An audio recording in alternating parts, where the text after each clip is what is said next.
Good evening, and welcome to Chapter 2 of Horror on the Orient Express. Thank you for joining us again. We had a lot of new folks to the channel last week. Really appreciate the followers, and hopefully we have more folks here this week. So, with Horror on the Orient Express, in case you missed us last week, we are running Call of Cthulhu 7th edition using the Pulp Cthulhu rules. And with this, we are starting off at kind of an interesting spot. So, tonight we are going to get into our first combat pretty much right away. But I say pretty much because I want to do a quick recap, and then we are going to do investigator development. So, quick recap last week. Our brand new investigators came to London to celebrate with high society hobnobbing and enjoy time in London. And they were invited to perform a job for Professor Smith, who leads up a club of adventurers. And, well, things didn't work out quite so well because not long after they got the offer for the job, Professor Smith's home, Professor Smith's home burned down, and yeah, Professorson, and he went missing along with his manservant. And after some dealings with the London police, the investigators did get a note from Professor Smith to come meet him at a certain location. And after some scouting, they went into the home that they were told to meet the professor at and found him covered in horrible burns in bed, not that far from death, and his manservant tending to those wounds, asking them to track down an artifact, the Sedefkar Simulacrum. And about that time, something kind of winked into existence in the corner of the room. And as the investigators stared on in horror, that thing became much more obvious as a being of living fire. And their brains broke a little. And that's where we called it. So tonight we are going to kick off with some investigator development where the investigators get to improve potentially at what they did well last week. Now, for those of you who have played Call of Cthulhu before, you might recognize that investigator development usually doesn't come every session. However, with the higher adventure and higher stakes of Pulp Cthulhu, and with the way this campaign is set up, decided that, you know what, we're just going to do it every session. So we may see some faster ramping up of the characters, but it'll all kind of even out in the end. Now, investigator development is made up of a few different things, some of which we'll, get to in other scenarios, things like recovering sanity. But for tonight, there are two important pieces, which is first, regain luck. So in Pulp Cthulhu, luck comes back a lot faster than in standard 7th edition Call of Cthulhu. So I would like all the characters to go ahead and roll luck. So on your character sheet, click on luck. Hard success. No, you don't want successes this time around. Yep. Oh, Fail well, for son me. of a biscuit. So So- only Silvio got. So if your luck roll is higher than your current luck, which would normally be a failure, in development, that's a good thing. That means you have enough room for improvement. So, Silvio is our only one that failed on luck. You get to recover 2d10 plus 10 luck points. 2d10 plus 10, so 19. I assume up to your max luck, right? Up to 99. Oh, okay. Okay, even better. This is why it's okay to spend luck. You'll Yeah. get them back fast in Pulp Cthulhu, typically. Hopefully, But don't push your luck too much, because as the players know, but our audience may not know, one of the things that you can spend luck on is if you would otherwise die, which might happen with facing a fire vampire. If you would otherwise die, you can spend all of your luck, as long as you have at least 30 points, to just somehow avoid death in a spectacular fashion. So, for the rest of us who had actually succeeded our luck rolls, we still get some back. You get, it is 1d10 plus 5. Now, So Cliff with didn't... Yeah, sorry, go ahead. No, go ahead. I know where Yeah, you're going. I have a trait called Lucky, and I regain an additional 1d10 luck points when luck recovery rolls are made. So is that 2d10 total then? Or wait, 2d10 plus 5? 2d10 plus 5. Oh my. Right then. Let's see, get the dice roller out.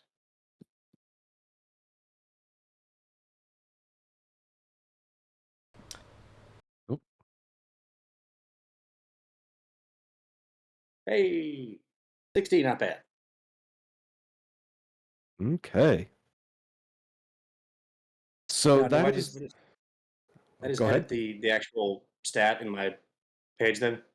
Yep, you can go into edit mode and edit it on your sheet, or if you click your token, your luck score is in the green circle, and you can just change it in there. However, you're probably going to want to be in edit mode in a moment here anyway, because we are going to be doing the rest of investigator development. So, as they were making skill checks last week, I had the investigators mark a little check mark next to any skills that they succeeded at. Because in investigator development, you roll all the skills that you succeeded at. If you fail it, that means you have room for improvement, and that skill is going to increase. So go ahead and roll all the stats or all the skills that you have a mark next to, and any that you fail, you're going to increase, which we'll get to in just a moment. Okay.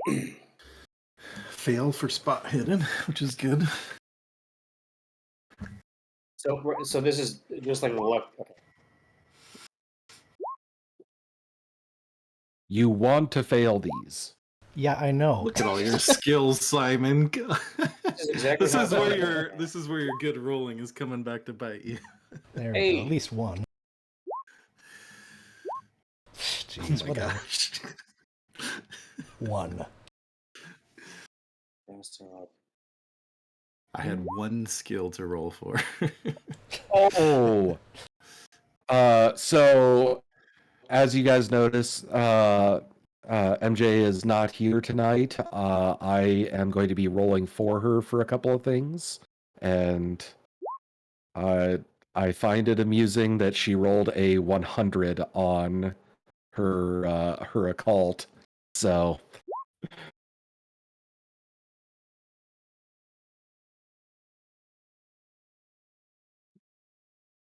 once you have rolled these, if you roll, higher than your current number, or you roll above 95, then you have improved, and you get to increase that skill by 1d10.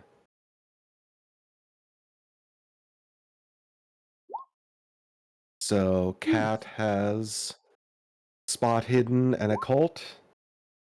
So I am going to continue to roll.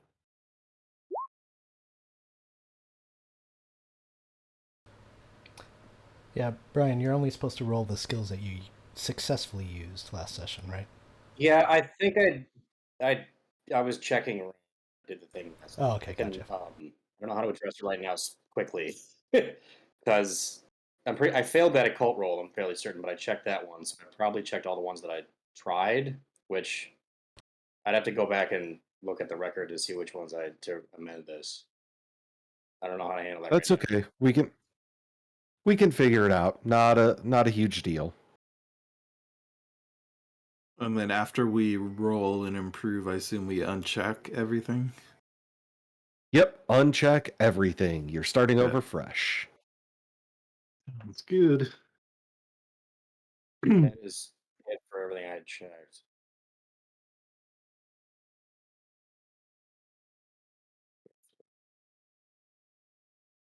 So So, for everybody watching, this is kind of how you level up your characters in Call of Cthulhu.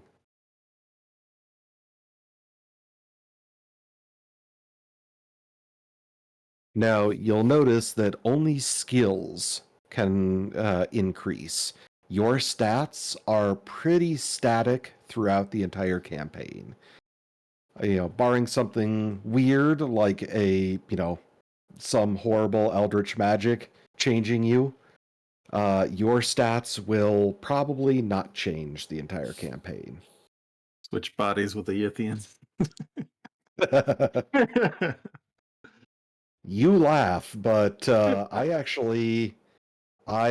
not terribly long ago ran a session for a online convention, and that happens partway through. Nice. It's a classic trope. Okay.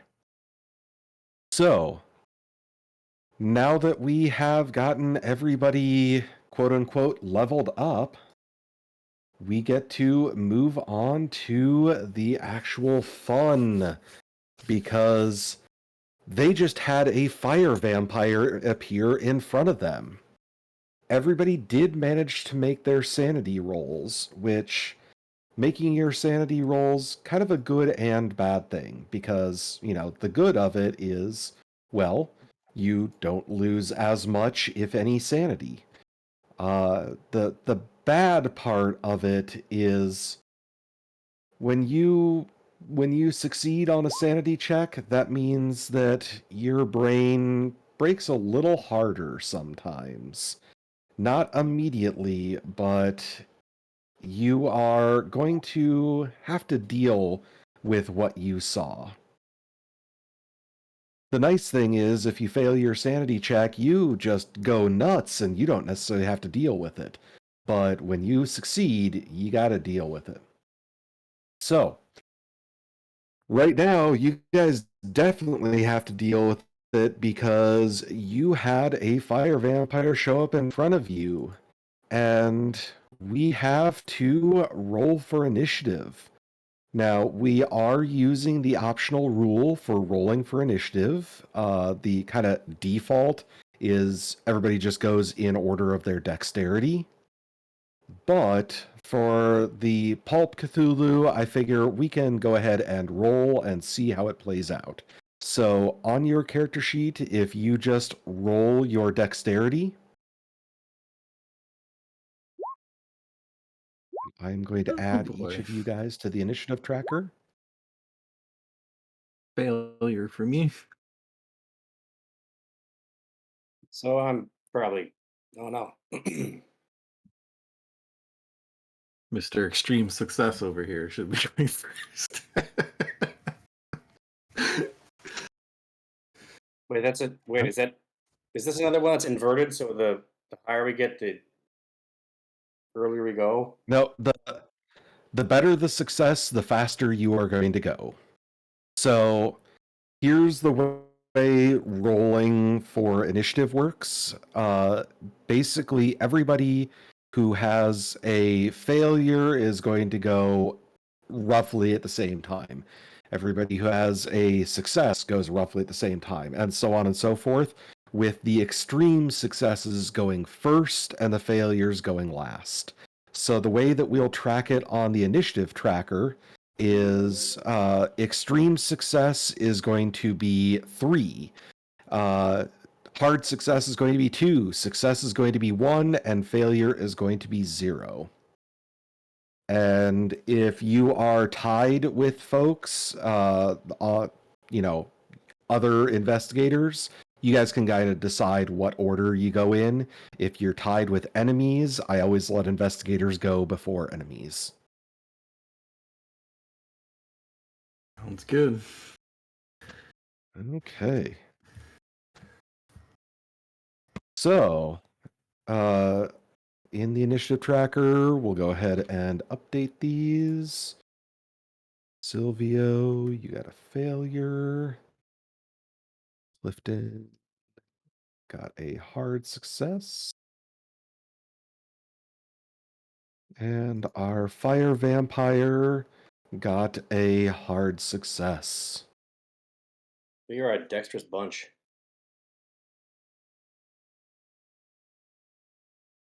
Okay. So, we are going to start off with Simon.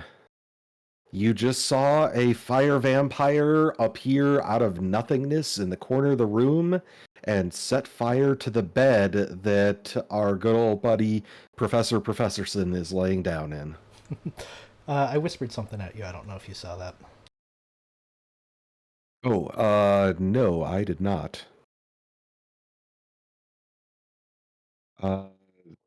No? In Discord or in Roll20? It should be Roll20. Did not come through. Well, that's Try again. we gotta go with that. Oh, yeah, it doesn't seem like it's going through.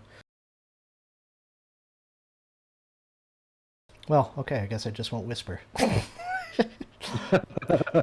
Either that, I could do it through Discord, I suppose. Yeah. Yeah.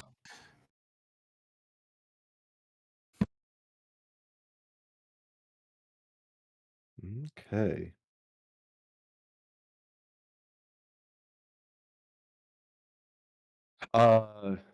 That is an excellent question, and the answer is no.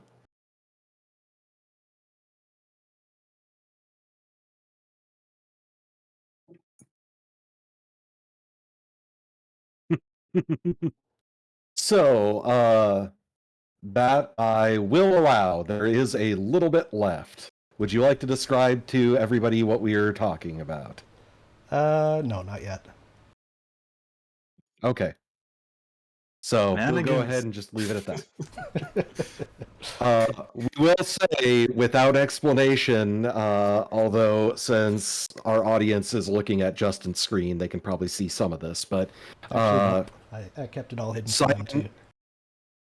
Oh, keeping the suspense up. Well, Simon just spent 10 luck, and you have no idea why. All right, Good job being the traitor. So, let's see. Simon is sort of ignoring the fact that this is a weird-looking thing that just popped up. He's just going to call it a jellyfish. Well, you can ignore that, can you? Yeah, it's a jellyfish, but it's in a weird place, and I don't get it. That's floating and made of fire. It's floating and made of fire. He's also, at least it looks like he's going at our buddy, which I'm not a big fan of. So I'm actually going to see if I can, what's a good term? Get it mad to focus on me. Taunt it? Yeah, taunt. There we go. Okay. So I will start throwing insults at it, like, don't you know what a jellyfish is supposed to be in the water? Why are you on fire? You look stupid. Okay. So this is going to require an extreme success because you don't know if it even understands English. Cool. But I Or the am going to concepts you're go ahead. describing? What was that? Or the concepts he's describing, even? Like, what's. Sorry, go ahead. I am going to go ahead and have you roll. Uh, well, what do you think? What skill do you think applies to what you're trying to do? I'll give you that. Maybe fast talk, because I'm trying to fool it away from what it wants to do, maybe? I don't know. That was... Sounds good.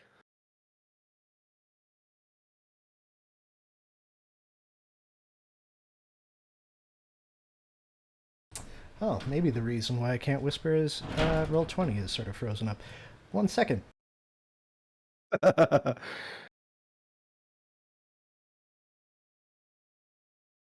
Fun with technical issues tonight.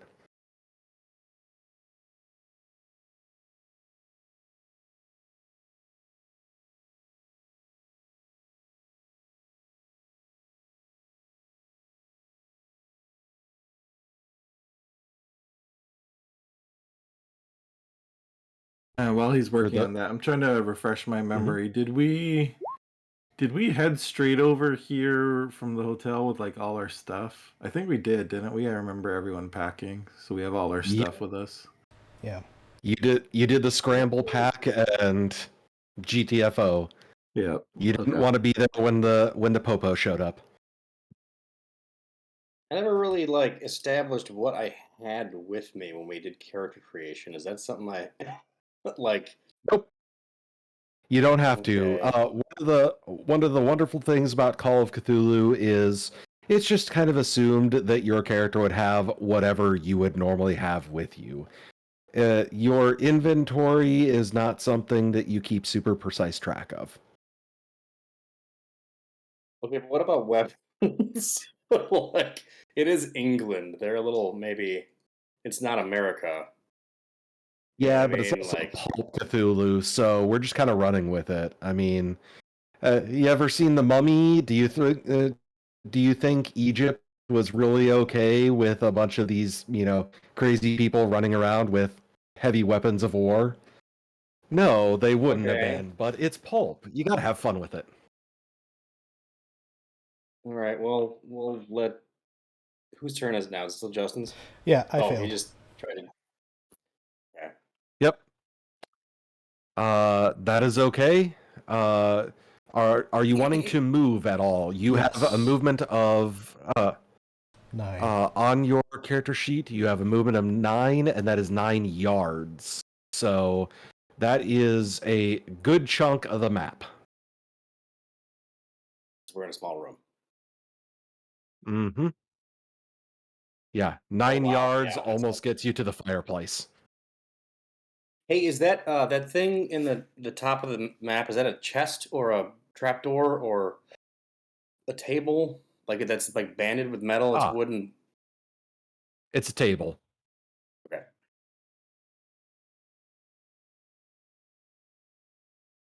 So Simon's moving. Okay. Yep. Simon I runs no to the longer. bathroom. Oh, that's a good idea, probably. Uh, should I make... Can I make a What was that? All that stealth talk check, about. maybe? I don't know. For what you are planning on doing, yes, you Okay. can.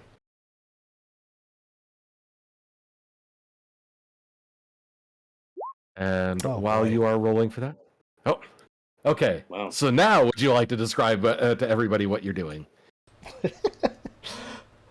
You hear maybe a trash can falling in the bathroom area somewhere. Okay. So next up, we have Clifton. What are you doing? Okay, so this thing just materialized out of thin air, right? Yep, Okay. So he popped into says, existence. "Yeah, what the hell?" And I'm sorry. I need to double check. So the bed is now on fire. Is it like a blaze or just starting or? It's it is relatively, small fire. It is not spread over the entire bed, but the bedding near the head of the bed is definitely catching. So, Okay. What about this throw? Like this secondary blanket that's at the foot. Is mhm, that not on fire? it is not yet.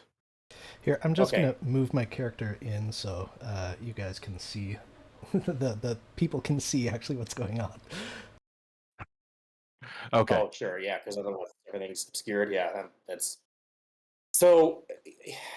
How much time? Okay, I don't mean to get bogged down in mechanics, but like, how much time do I have to look around to see what can be used to put out a fire? Like, I mean, it's like we're talking like 2 seconds here, or like, never mind. I'm just gonna grab the blanket and start trying to beat at the bed, the flames at the bed.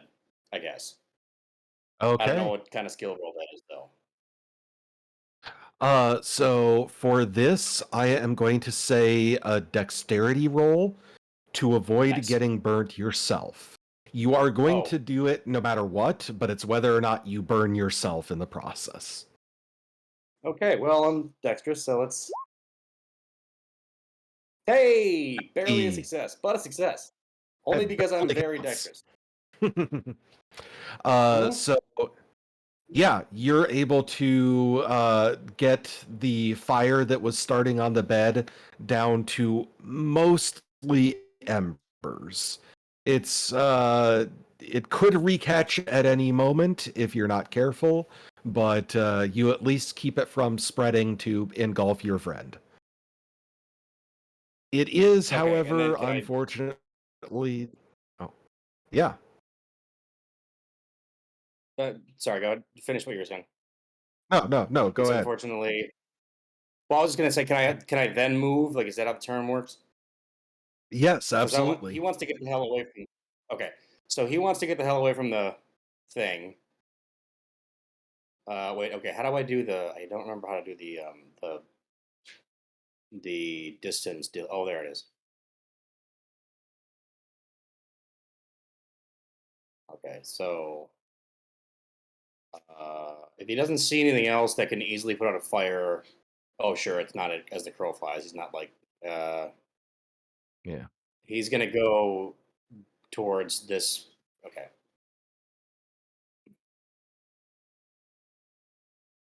can he make it past Silvio, or is he blocking that the way?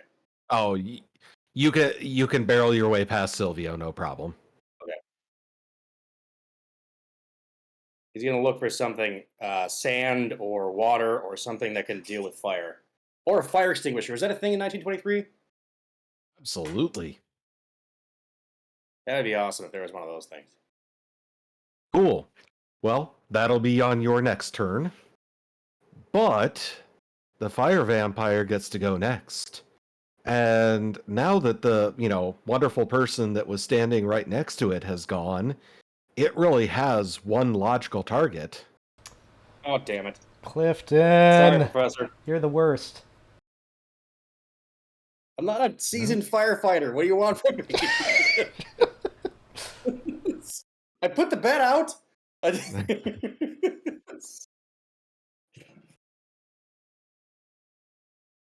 Okay. So the fire vampire, which for those of you who missed last session and need a description, the body of it is roughly about a 4-inch sphere. Similar to a jellyfish, it has a whole bunch of weird little tentacles dangling off of it.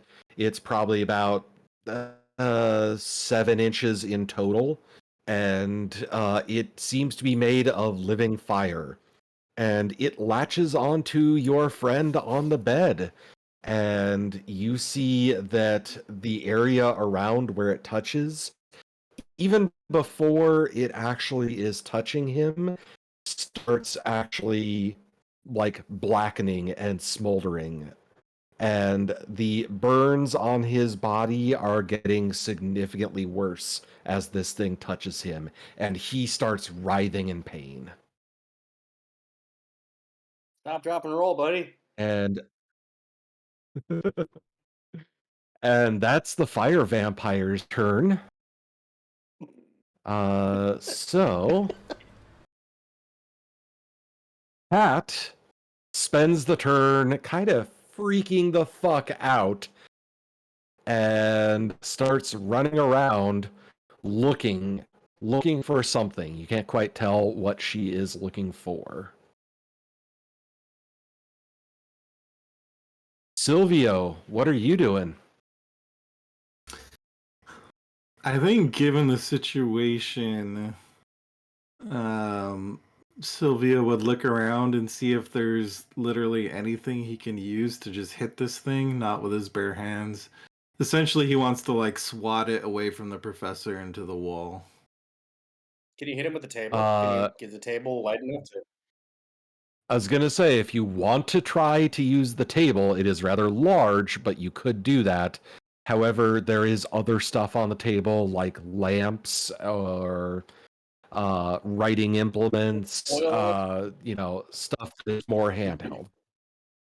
And is mightier than the sword. I think I'll grab a nice solid lamp and just do a baseball swing and try to knock it off the professor into the wall. Hold on. Can I? Lamps in this era, were they electric or oil based? They could be either. Both Is existed. that something he can assess in a moment? Not really. I think Silvio's just Okay. acting in the moment, so he's just gonna swat the thing. Okay. I assume that's brawl, probably. It is. Yep. Oh, that's a big failure. Oof. So yeah, that for a lot of weapons would be considered a fumble, but for an improvised weapon, I am going to only count it as a partial fumble. So good news, bad news sort of situation. Bad news, it is an oil lamp. Good news is you miss it, so when you crack the fuel pot, it is against the ground.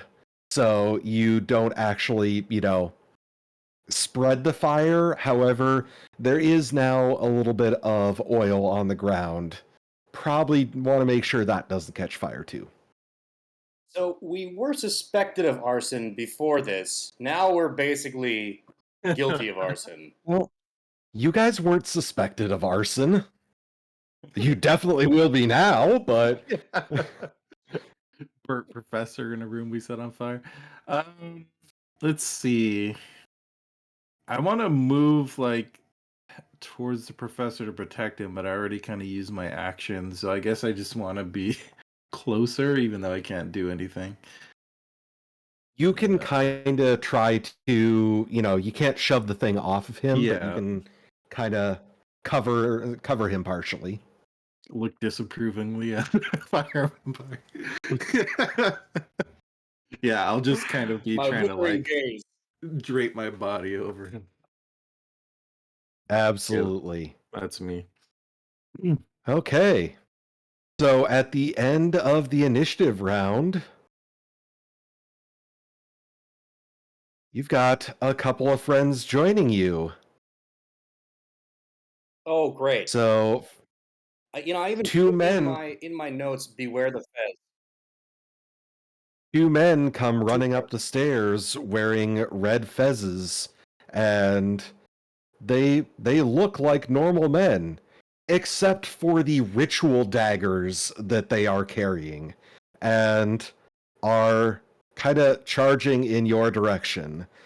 They don't have enough movement to get to you this round, but Clifton, you are, we'll just say, you are in their line of fire right now. And with that note, Beto's here at the end of initiative, barrels past Cat and is like, fuck, and ducks into the side room. This Okay, is like well, you guys are gonna basically have to deal with the that fire vampire. this is basically 'Cause I like have the some community Turkish focus to deal scene with. Walking The in troll. on the fire. The troll on fire. The darkest timeline one, yeah. Just comes out. Okay. Yeah. I was even Simon. batting the flames with fabric too. All right. So Simon is going to come back into view with a garbage can. He might parkour over this chest if it's low, because that looks cool. Absolutely.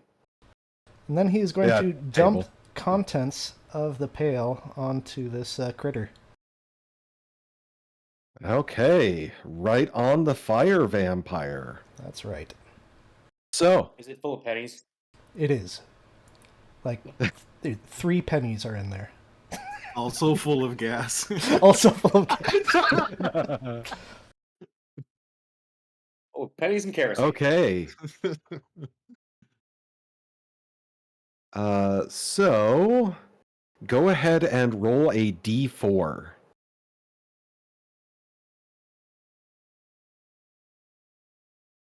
Ugh, the worst. So there wasn't a ton of water that you were able to scoop up, but it immediately recoils in pain and backs itself off of the professor, and the flames about it kind of flicker and dim, and it looks as much as a fire jellyfish can look mad, it is looking at you very menacingly. Yeah, that's right, fish. You If it suck. bleeds, we can kill it. That's encouraging. Okay.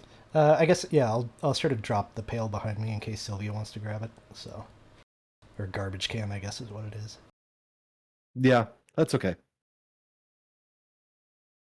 So, Clifton, what you up to? You got 2 friends that want to dance. So we didn't get into this too much, but can we say that he has his saber with him? Yeah, if that is the sort of thing that your character would have in his luggage or on his person, yeah. He's an adventurous type, so among other things, he's got a saber. He's gonna use it on this guy. This how do I? So click left. and guy. hold, and it'll kind of ping. There we go. So he's also saying, "We got company," and draws his saber and closes with this guy. Okay. To attack him. Hopefully, you guys can deal with the fire squid because I got to deal with these dudes in fezzes, the Turks. And I guess I should roll sword, right? Yes, which I am trained in because he's hoity-toity. And that's a failure. Would you like to spend some luck? 15 points? Yes, I will. Wait, is it 15 or 16? It'd be 15. You just have to meet the number. So he will go. That's going to be 73 then. And that makes it a hit? Yep. So I don't know what damage is saber. Let's see. Oh, I just realized you were rolling off of your skill list. If you go on your character sheet to the give me a second. I pull up your sheet. To the combat tab, you can actually put in attacks there, and it will actually roll the damage for the items. But a sword, let me look up the damage for. Oh, okay. I'll have to add some stuff on there then. That's okay. We can do that later. No big deal. This is kind of the introductory combat. So. Okay, so, sword. Cavalry saber, which is close enough. That is 1d8 plus 1, plus if you had a damage bonus, that would add into it as well. So 1d8 plus 1. Nice. Not bad. Well, Hey, that not is terrible, but 6. Yay. Yep. Yeah, he is he is slashed up mighty good. He says something like huzzah, or not that, but whatever. How about the knave? Okay. The fire vampire is mighty pissed at Simon right now and is going to give him a old jellyfish hug. I'm gonna try to dodge. So, now that we are in actual hand-to-hand combat, the cultists didn't get to do this because, long story short, they spent, a lot of effort to get here, but hand-to-hand combat does have a combat flow chart in your guys' handouts. And I should have popped up for you guys. But it is attempting to attack you. You choose to dodge. So you are going to roll your dodge. I am going to roll my attack. Whoever gets the better success wins. On a draw, because you are trying to dodge, you would win. So go ahead and roll your dodge. Oh my goodness, I'm the worst. And he succeeds at attacking you. So you are going to get burned for Cool. 4 damage. He is going to, I'm going to see. There we go.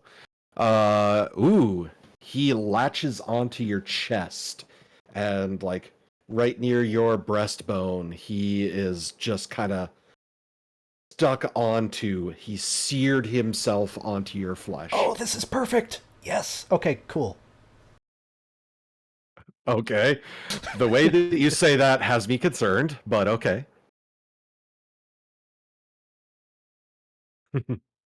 uh well, Clifton, if you want to do that to see where you hit the guy, you are welcome to. Okay. You just have to click on your token first. Oh, that's the problem. Yep. That's why I was like, okay, so me and hit location, right leg. Ooh, cool. For the audience, we have a hit location macro, which is entirely optional. They can use it anytime they want, and I can use it anytime I want, but it won't be every time. But it's fun to add story to the combat.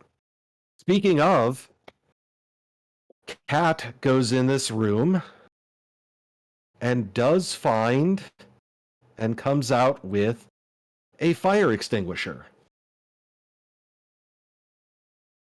She is only able to get back to the bed and not able to use it this round, though. Can she toss it to dude, or is that her finding it was her turn? That's essentially her turn. We're keeping her mostly support since the player isn't actually here. Fair enough. Silvio, what you got for us? What is the bucket made out of that Simon had? Wood. Sorry. Wet wood, though, right? It's wet. Sure. I wonder if I But should not try it metal, anyway. yeah. Can I do a free action to just say, I got this? Yeah. I got this. Help out that useless Clifton over there. The squid made a living fire that's attached to my chest. All good. I have this Silvio- covered. Go deal with the other. Silvio kind of looks at him like, okay. But in the heat of battle, trusts his word. And so Silvio will... I think I would have put my guitar case down on the floor when I was talking to the doctor. I will slide over to the guitar case, pop it open, and there's a little compartment with my 2 pistols in there that I'll whip out. I'm not sure if it takes my whole turn to get in there and get him out and ready, or if I can still fire or not. Oh, you just got 1,000 points for you, I guess. Bonus die. Ooh, nice. Nice. I just saw that pop up too. So, yep, you will get a bonus die on it. And let me double check on. Let's see. Who was Because that? did you take Quick Draw as one of your talents? Yeah, I did. I have a quick draw and rapid fire. So because of that, you actually should have gotten a bonus to your initiative anyway. Yeah, I totally But forgot about that. I did too. But because you have quick draw, I'm going to say no, it does not take your action. You are talented enough with your pistols that you can totally El Mariachi this and pull it out of the guitar case. Okay, so I'll pull them out, and I think my guitar case will be around here. I think from where I'm at, I only see this guy actually. Like that would be my line of sight. Is Clifton like in melee with that guy, or he's in melee with the other one? I He's think in melee the with left the. There is one on the left. Okay, I'm gonna aim my guns and unload 3 shots from each for a total of 6 shots. And I think because I have the talent rapid fire, which ignores for penalty for additional shots. Although, as we talked about before, if I use both guns, then it'll be a penalty die on each shot. So yeah, normally it would. You are. I'm gonna say because of the bonus die that was given to you in chat. That is going to knock out the penalty dice for one of your pistols. So Okay. 3 shots regular and 3 shots with a penalty die. Okay. long So, is go ahead. how long is a turn in this mechanically? Very fluid. There's no set time limit. It's like 6 to 10 seconds roughly, but I mean it's very fluid. Six bullets down range, and well, okay, whatever. Go ahead. It's basically It's- for each type of weapon. There's an amount of shots you can do. Like the handgun I have is 1 shot, or you can do 3 shots with a penalty die, unless you have a talent. Well, I think after this, assuming we all survive, Clifton's going to have a newfound respect for Silvio Marquez de Leon. Well, let's see if I hit first. Imagine if I miss them all. It's just gonna be like Pulp Fiction, just the outliner. Pulp Fiction style. The whole thing. All right, I'll do left gun. We'll say this is the one without a penalty. Success. Let's see, 1 damage on that. Next one, failure. Third one, failure. Come on, that second one would have been 10 damage too. Okay, the next ones will be with a penalty for a right gun. Success, but let me do penalty die. Nope, that's another miss. Oh my god. Next one, penalty die. Okay, so that one hits for 6. And then final shot, penalty die for another Success. 1. So total of Still 8 success. damage total. So that is enough that this particular gentleman is practically on his knees after he suffered 2 grazing wounds and a solid hit. He is still alive, but man, he is seriously hurt as you just pumped a bunch of lead into him. The other thing is I am keeping track of the ammo, but as far as general ammo, like I didn't see anything about like a general ammo supply, or is it just kind of like a video game unlimited ammo supply and you can just keep reloading?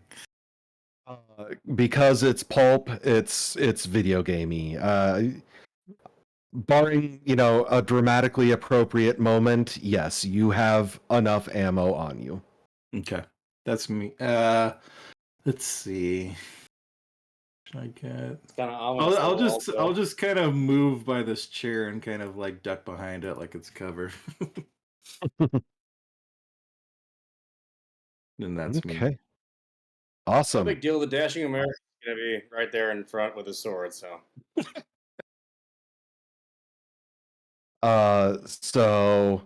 MJ brings up in chat, one of the dramatically appropriate moments would be like on a fumble. Things like that, where you might have to, you might realize, oh crap, I don't have enough ammo on me. It's in my suitcase or whatever. Okay. So back to the top of the round. Oh, wait, nope. Sorry, cultists. I almost forgot about them. So our lovely cultists do get to attack. And the one that is all up in Clifton's grill is going to... he is going to attempt to stab him with his dagger, or actually both of his daggers. So... Oh, he's got two?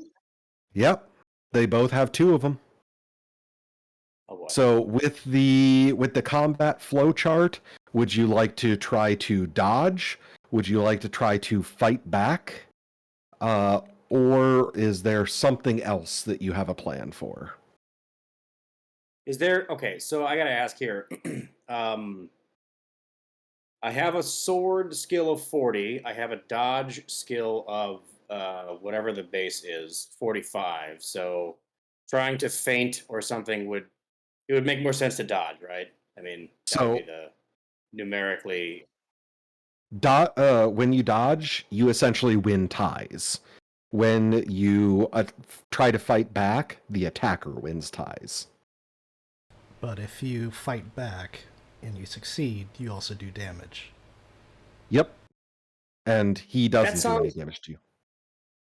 More his speed then. I think fight back is probably the... And that would be like a riposte or a feint or whatever. Like I'm literally defending myself with the saber. Would be Well, that's the thing. Is anytime you choose to fight back, I am going to ask you to describe how you are fighting back. So he's coming at you with two daggers, trying to stab you. Basically, you get to, against the first one, you get to fight back. You have to describe what you're doing, and then the second one, you'll decide if you're going to try to dodge that or fight back on that one. Did I have a choice? Okay. So say he does like a... I'm just going to have to assume, I guess, what he's trying to go for. But say he has a gut thrusty type thing for his first shot. And he's going to... Clifton will try to attempt to redirect the blade like this way and slice that way. Is that doing more I gotcha. flavor to it? Like the old... I don't know what the fencing term is, but the the redirect counterattack type. Yeah, maybe that's riposte. Actually a riposte. I'm not sure. That is exactly what a riposte is. Okay, so go ahead and roll your sword. Oh, well, it's failure. Yep. Kind of a big failure. Not dropping 40 luck points on that one. Okay. That's probably a good thing because he actually got a hard success. So he solidly catches you in the gut with his gut stab of his dagger. And you are going to take 3 damage. Okay, and I can do that with the token here, right? Yeah. Yep. And then he is going to make his second attack, his offhand attack.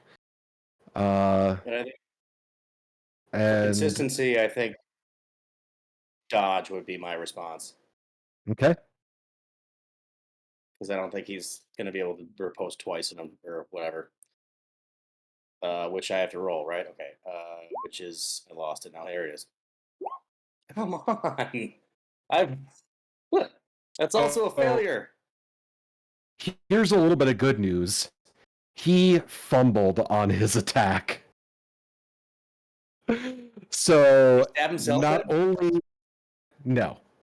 But not only did you manage to get out of the way despite your failure on the dodge, he does trip and fall pretty much on the other side of you. So you will probably have an easy coup de grace on him when it comes up to you next.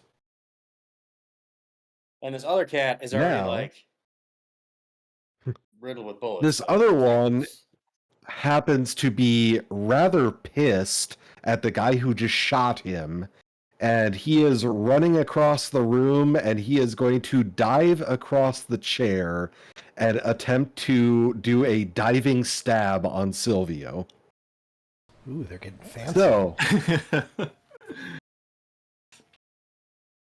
Okay. Is this an attack or a fighting maneuver he's doing?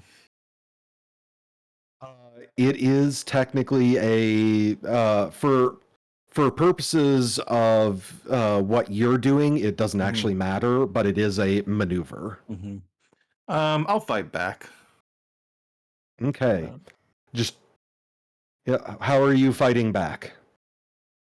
Um, Gonna try to shoot him in midair, club him with your gun. Yeah, that's a good question. Yeah, I mean, if he's like jumping like spread eagle at me, I'd probably just try to shoot him. I think as he's coming over the couch. Yeah, exactly. So is that just a simple firearms check on that? It is. Handgun. Okay. Um, success. Regular success. Okay. Uh Thankfully for you, he did fail. So your success means that you do actually get to damage him. I forget what the damage roll is on your pistol, but go ahead and roll that. 1d10, 8 damage. Oh. Yeah. His dead, limp body lands like right next to you, Yeah. half on top of you. Okay. Yeah, Case, you're right. That is pretty good damage to say the least. So, okay. So, now, Simon, what you up to? You got this thing stuck to your chest. And then I tell it, joke's on you. And then I run and jump in the tub. I'm a water elemental. Do you have the movement to make it there? Yep. Okay. I hadn't measured, Check. but yeah. I Checked like 15 it. minutes ago. Yeah. Justin.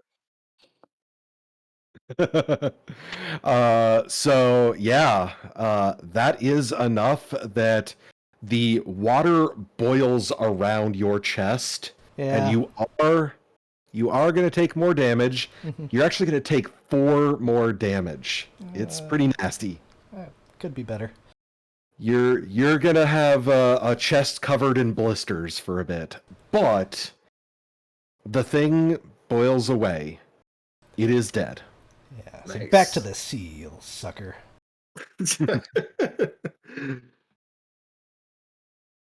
Okay. So, Clifton. Stabby stab. Okay. I want to run him through, right? You are going to get a bonus die because he is laying there prone right next to you. Wunderbar.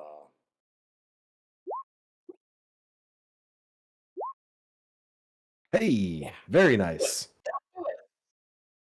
So go ahead and roll I gotta roll damage. damage, right? Okay.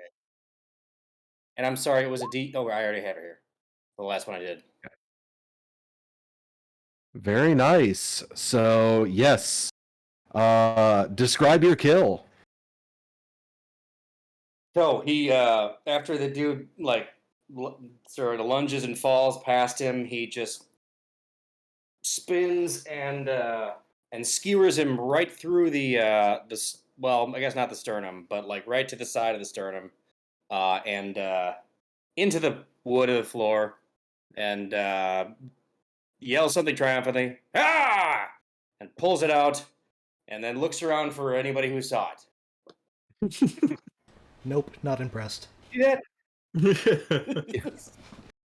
Very impressive. Catalina is still like standing there with a fire extinguisher ready to blast another one of these.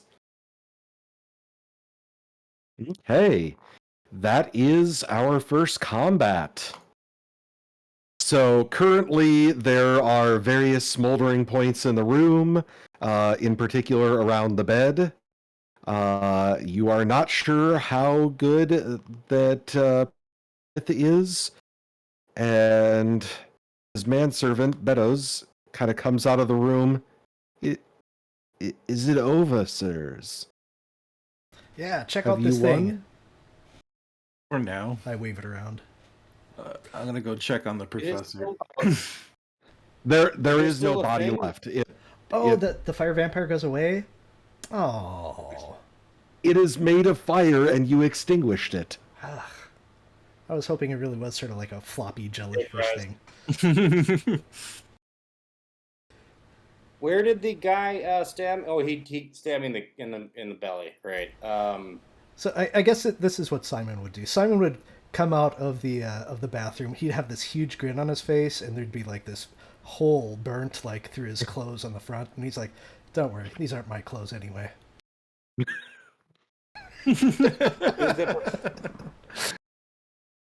Is the professor alive? Well, gonna go check on him. Yes, that's what I'm going to do right now. Yeah, I went to check on him as well. He probably just asked Silvio because he's closer. You can definitely tell he is breathing, but I am going to need a first aid check to see anything past that. Hard success. Ooh, very nice. An important one. You are able to see that last burn that he got actually was significant enough that it wrecked some of the muscles in his chest, and he is on death's door. And the moment that you notice that with the hard success, you are able to kind of quickly patch him up enough that he is no longer dying, but you're pretty sure he's not going to be regaining consciousness real soon here. He's alive, Okay. but not doing too well. All right, I'm gonna go. Can I search the bodies of the Turks for any clues they might have on them? Absolutely, Is that you a can. roll that I can make? It is not, because you have the time to kind of quickly pat them down, and They're dead. oh yeah, super dead. One has several holes in him, and the other has several stab and slash wounds. So super dead. Okay, I have just added a mysterious note to your journal. You find that written on it. It's kind of hard to tell, but it's some piece of like leather, and you find this written on it, and that's really the only thing that's on either of the cultists. It's only on one of them, and other than that, they have the daggers, and that's it. Can I make an occult roll? You can. Not that I'm going to succeed, but and when I fail, I'm going to hand it off to Katrina. Oh, come on! One luck point. I can do that. Yeah, You're very close. Yeah. Okay. Like, that is Jesus absolutely Christ. worth the luck point. Whereas it's I changed this to 73 and it didn't update. How do I? Well, okay, so it'll be 72. So when you change it, when you type in the new number, you have to hit enter. Yep. Okay. Okay. So so that's it was 73, now it's 72, and I succeed. Does that glean any information? Yes. You can tell that this is not some sort of occult thing. This appears to be just written in a language you don't know. Okay. There's no weird hand off occult to- symbols, no nothing. So I hand it off to my compatriots to see if they can decipher this Aboriginal nonsense.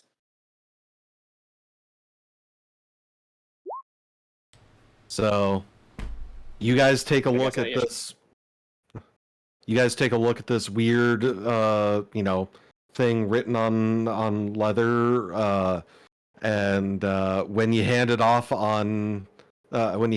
to Simon, you notice that he's kind of surreptitiously shoving one of the daggers into a satchel or a pocket or something. Oh, I'm taking both of them. Yeah, but he only catches there's you 4. doing one. Oh, okay. Okay. There are 4 altogether. Oh yeah, I'm only by the Are they one like guy that bejeweled was or like Sylvia. or are they? Yeah. But none of you recognize what language this is. It is none of the languages that you know. What about Bedford or what's the manservant's name? Beddoes? Beddoes. What about, does Beddoes recognize it? Let me check his character sheet. He kind of looks at it and basically after you hand it to him, he kind of looks at it for a second and then immediately drops it.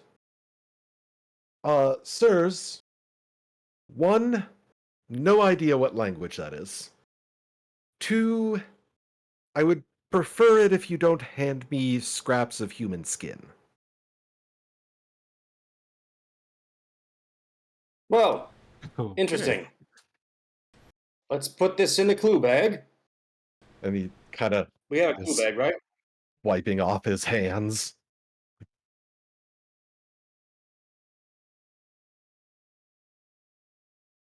Mr. Marquez, has our friend regained consciousness? No, and I don't think he's going to anytime soon. In fact, I dear. think he needs someone here to help him. That is unfortunate. I have a I am doctor not- just outside of London I can get him to.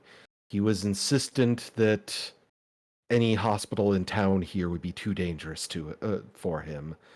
But I can call on a ride and get him out of town to another hospital as soon as possible. Tonight, definitely. All right, yeah. We should probably make sure he gets treated. It's now occurring to me that we may have drawn these attackers to the professor's location, even though he warned us not to. Can I try and first aid myself? Is that a thing that's I don't know how to You can. bleed. So, first aid is Failure. first aid skill check is going to give you a little bit of health back potentially, and it's going to do things like stopping bleeding and that sort. But it's not going to be like a massive difference. So if you are seriously wounded, first aid is basically just going to keep you alive. But in your state, it may like get you back in at least, semi-okay condition. Well, I failed pretty bad, so. That's okay. If you're looking to bandage people up,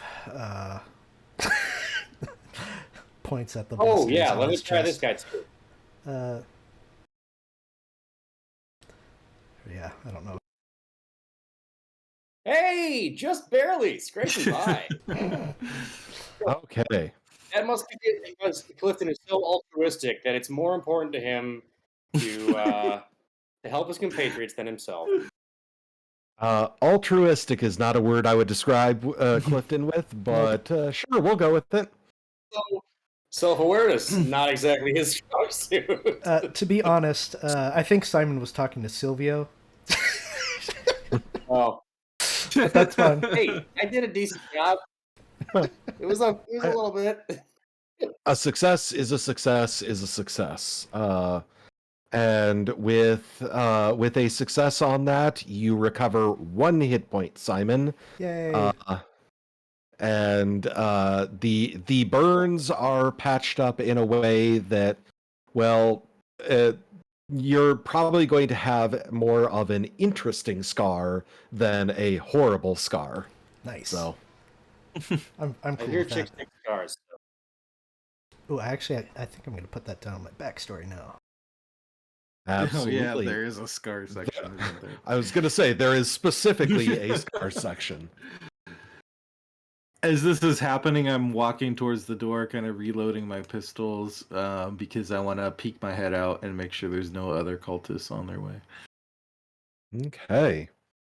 So Silvio is going to guard the door, and we are going to use this chance to take a quick break. So we'll go ahead and break for a little bit, and we'll be back soon. Yep, thank you.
Okay, we are back.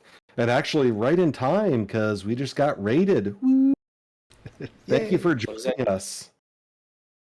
Tabletop Anthologies, raiding with a party of 16. Thank you and welcome. And had a couple of followers on break, so appreciate the new followers. So we just finished up with our first combat, and Silvio is keeping an eye out for potential new cultists coming in. What are the rest of you guys doing? I'm Right. going to change into my normal clothes. Sounds good. I'm gonna. Okay, now that we've been attacked from multiple angles, Clifton is going to go to the window and try and surreptitiously look out between the curtains, assuming there's curtains, to see if there are people on the street or whatever's back there. There are curtains. I need a spot hidden roll. And actually, you're from above, so I'm going to give you a bonus die on this one. See if you can get an even better success. No, just a regular success, but that is okay. That is enough to see. You are pretty damn sure that nobody on the streets below are looking at this building specifically, other than a couple of people appear to be kind of peeking out of their windows, having just heard, what was it, 7 gunshots come from here? Sounds Yep. about right. But in all fairness, it is 1923 London, and you're in a bad part of town. People kind of don't want to get involved. So you see some people kind of peeking out of their windows, but nobody on the streets watching. So I relayed that, guys, I think we're clear on the street. All right, He so doesn't say guys, whatever the appropriate. so Beddoes, Gentlemen, I think we're clear on the street.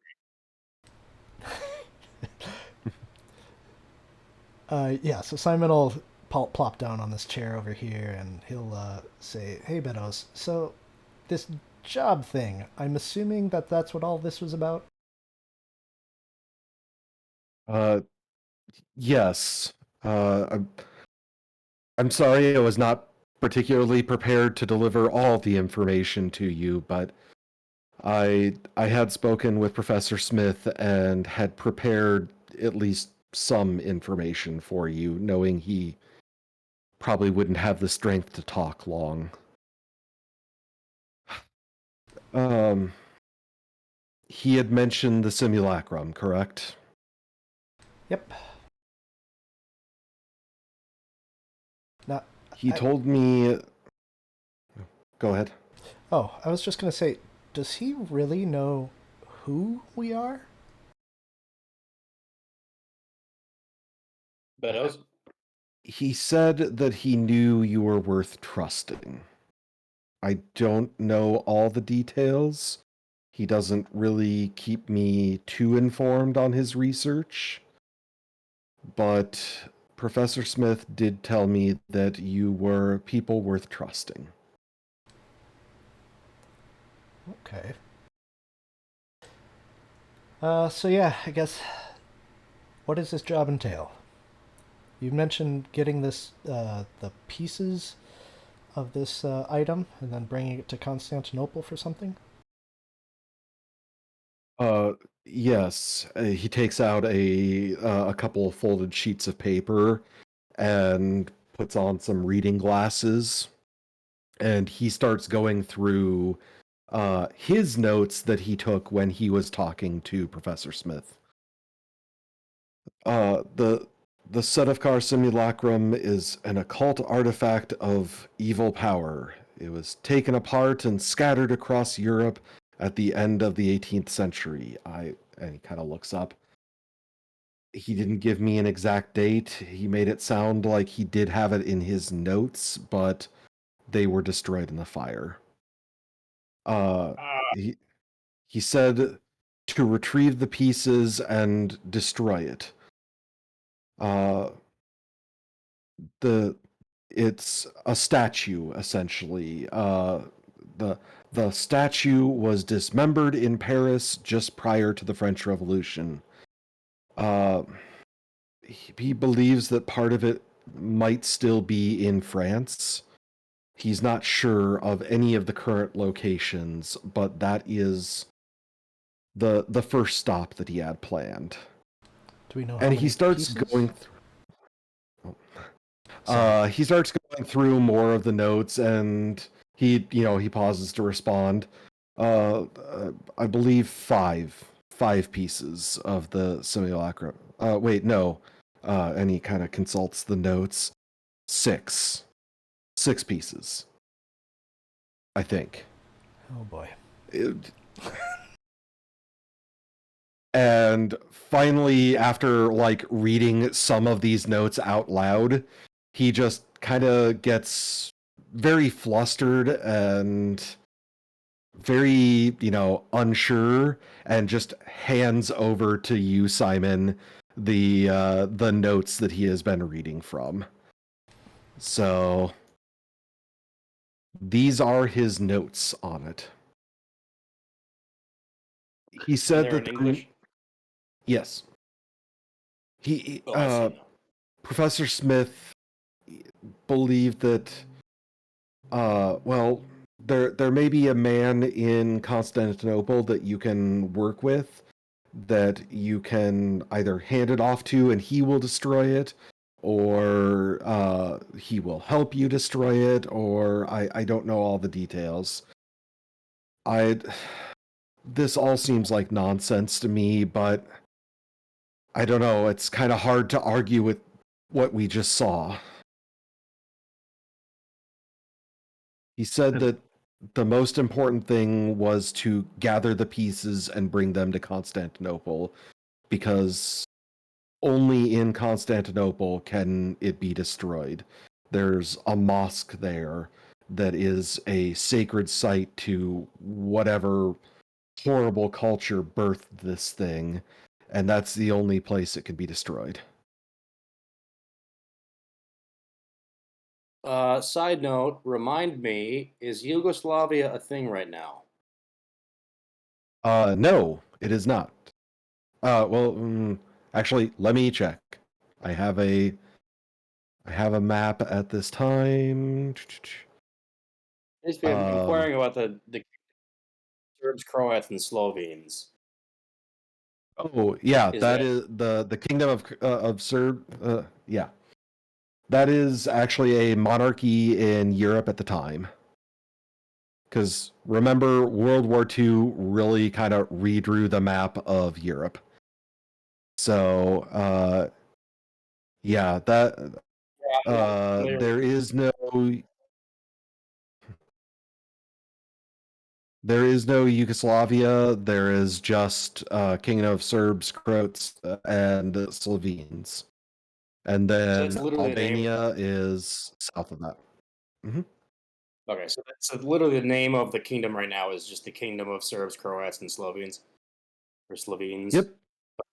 Slovenes. I was just thinking it was like old timey name for a more. Okay, I got you. Well, I know where that is at least. It's the name of the on the other country. side of the Adriatic. So, yep. Okay.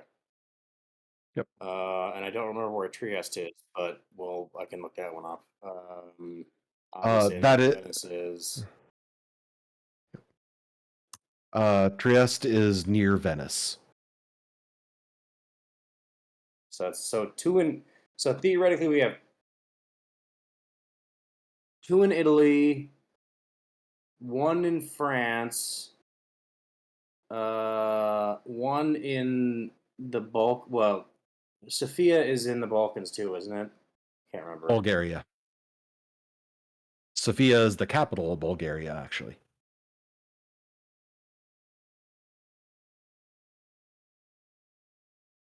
I think at this point, Sylvia would have wandered back over after seeing people aren't.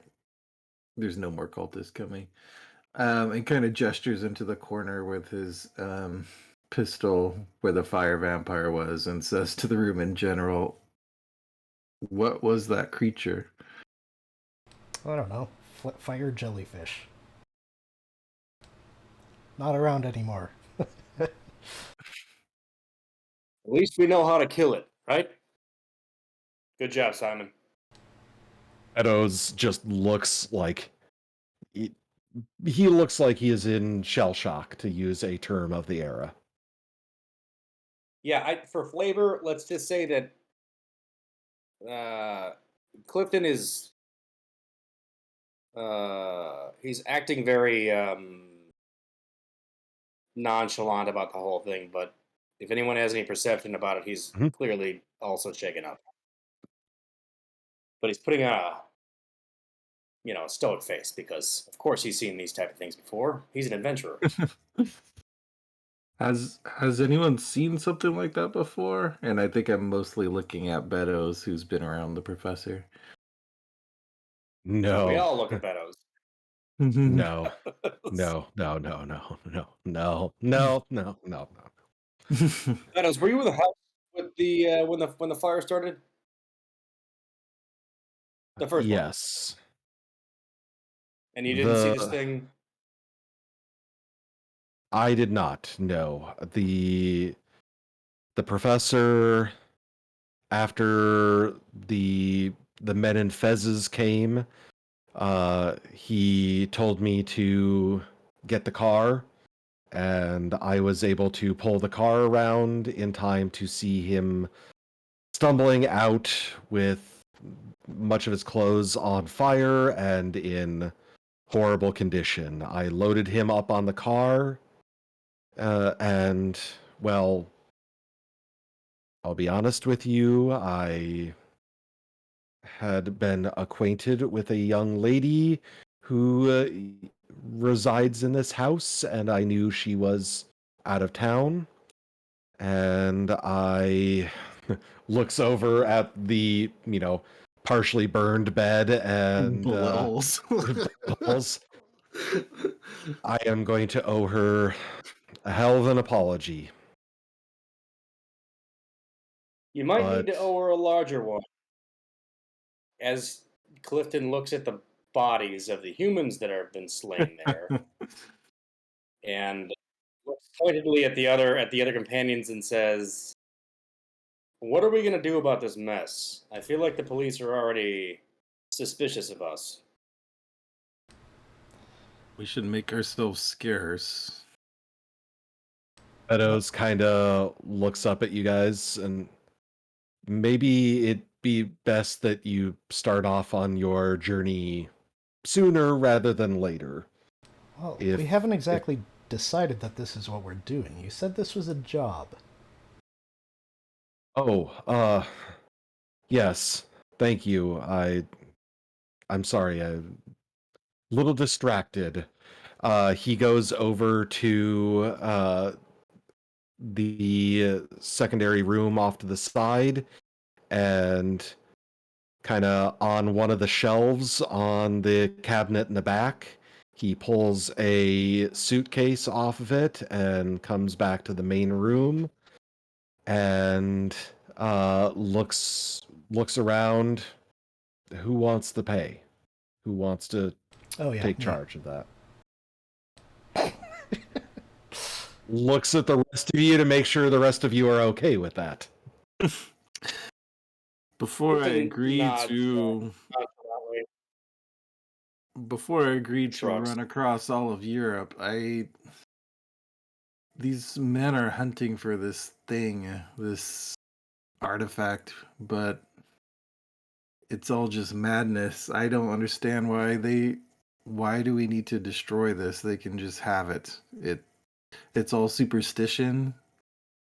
Obviously they're willing to kill for it. But Oh, come on, Kinda man. looks at we're acting as if this artifact can actually do some sort of magic. Is that what we're talking about? Because that makes no sense. That's not what I'm talking about. But if you want to talk about it, sure. Okay. So, first of all, so Clifton's like, "Oh, come on, man. Where's your sense of adventure?" And then reminds him that we just fought a floating squid made of pure fire. to bolster the point that maybe not everything is as explainable as he seems to want to believe it is. Can I know that like I don't want to do like I don't want to mess with player agency, but this would definitely be a time where I think he would want to bring his powers of persuasion into the mix. Is this a role I can make or no? Absolutely, you can. How people choose to respond to it is up to them, but yes, you absolutely can. Hey, look at Wow. that! Extreme Extreme success. success!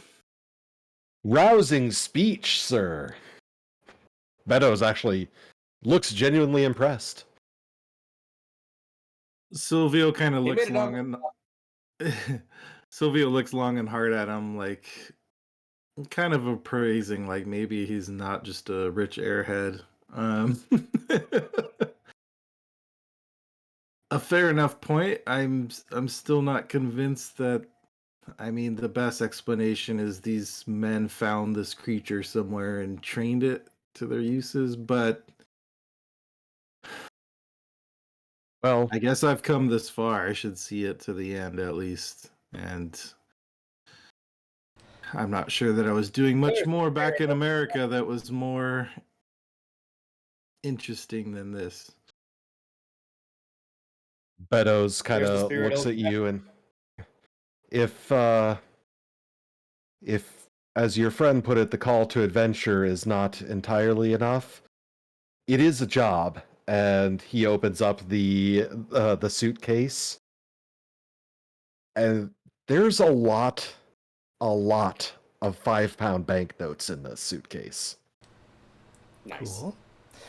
He closes it.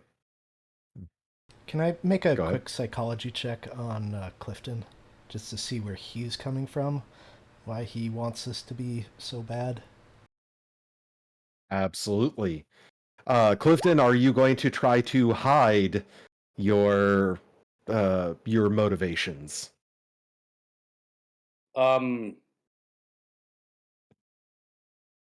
No, Okay. So yeah. did not. Good. Uh, Wait, would that be a roll? so it I'm would greedy be a about the roll, rolls. yes. What would that be like a psychology roll, or would that be a is there Uh, another? so to attempt to hide your motivations, in this case, I would say it is going to be I would say it's going to be a persuade. Not a fast talk. Okay. And I guess That's what I was thinking, you but shut your mouth. I'm I don't going do to go fast talk. persuade. I No, mean, because he. I'm trying to think. Yes, I suppose he would. He would not Okay. want to actually. He's not big on revealing anything about himself. So he would actually, even though it's not anything specifically nefarious. He doesn't like. Yeah. Okay. So Let's see what he can. Even though it's not going to give me any. Oh, Jesus. Oh. Wow. He plays his So, cards close to the vest. yeah, Simon with a hard success versus Clifton with an extreme success. Sorry, I got to get better at saying what kind of successes we've got, since we do have some audio-only listeners. But with that, you are only able to determine that Clifton is at least partially believing what he says. You can't tell enough to break any past that, though. All right. Can I make a quick estimate as to like how much money was in there? Well, you would be able to, except Beddoes is going to immediately say how much as he hands off the suitcase to you, the small suitcase, but still suitcase. There is 1,000 pounds in brand new 5-pound notes. So, for you guys to be aware, that is the equivalent of several $100,000 in modern money. This Jesus, should that's almost enough to give a shit about it. What was that? That's basically enough to make Clifton actually like care about it at all. Like, Oh, definitely is. Uh, this this should be more than enough to get you to Constantinople and back, with whatever you need on the trip. And there will be another £1,000 waiting for you on your return. Uh, we did not have the cash ready, otherwise you would have that now. Because, I'll be honest, Professor Smith was intending to join you on this. Considering his current condition, he will not be able to, but he did say I could trust you. Okay. Money's all good and all that, but how about any favors as well? Uh, I can't speak for the professor, but this is something that is clearly important to him. I think he would be more than happy to aid you in any way he can, assuming you do your best. Okay. I mean, sorry. Meadows looks okay. That was easier than I expected, but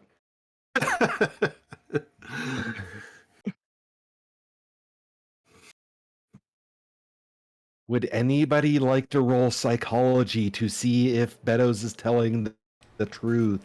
Hint, hint. Absolutely. Sure, Okay. even though I'm terrible. Damn. Wow, That's it was a bad failure. success. Failure. Bad failure. Okay. Simon got a hard. Yeah. Hard success. So, yeah, you can tell that Meadows is being he is 100% worried about making sure that this is done and that Professor Smith is okay.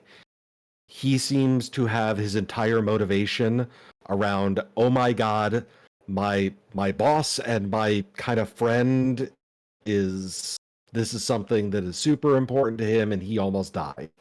So he does not appear to be deceiving you in any way, shape, or form.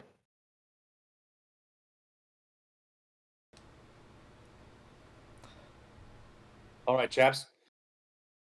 Well, should we clean this mess up and get moving? We should. We shouldn't be here when the cops come. Do you need any help with the I intend to be gone with Professor. No. As soon as you guys are gone, I will be contacting for a ride to get us out of London and get him medical help where he can be, out of the way. Yeah. Can I change? I want to change to something less conspicuous. Now that we just murdered a couple people. I mean, it's self-defense, but it's legally problematic.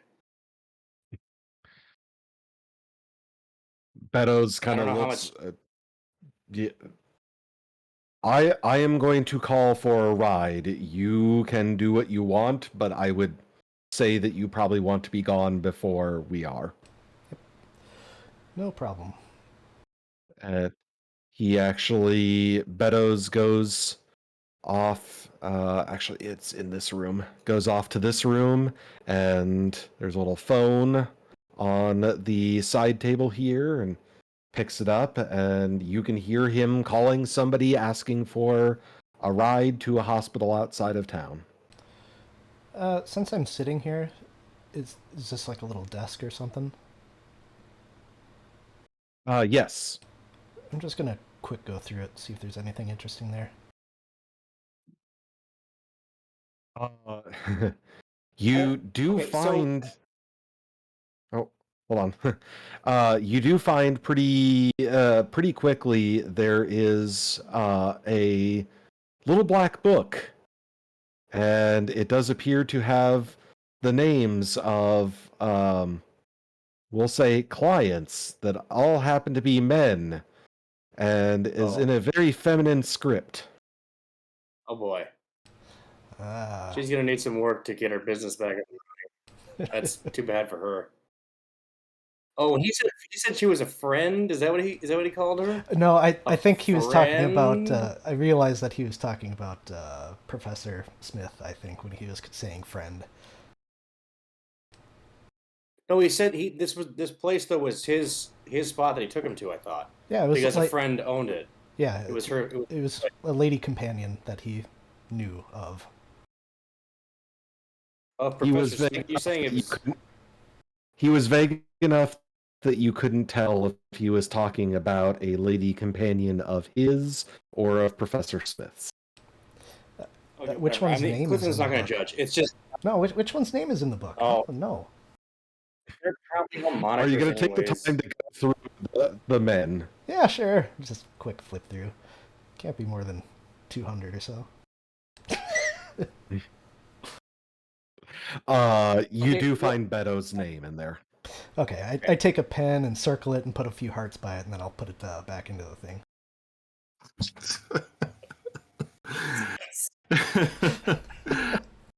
Yeah, so, just on a side note, Clifton is concerned about. He likes London and he would like to be able to come back here. So he does not want to be associated with the murder scene. So I don't know how to. Short of burning this place down, I don't know how to. Modern forensics was not really introduced in London in the 20s. Yeah, I think Simon's fair just going to get up and start so going who- and say,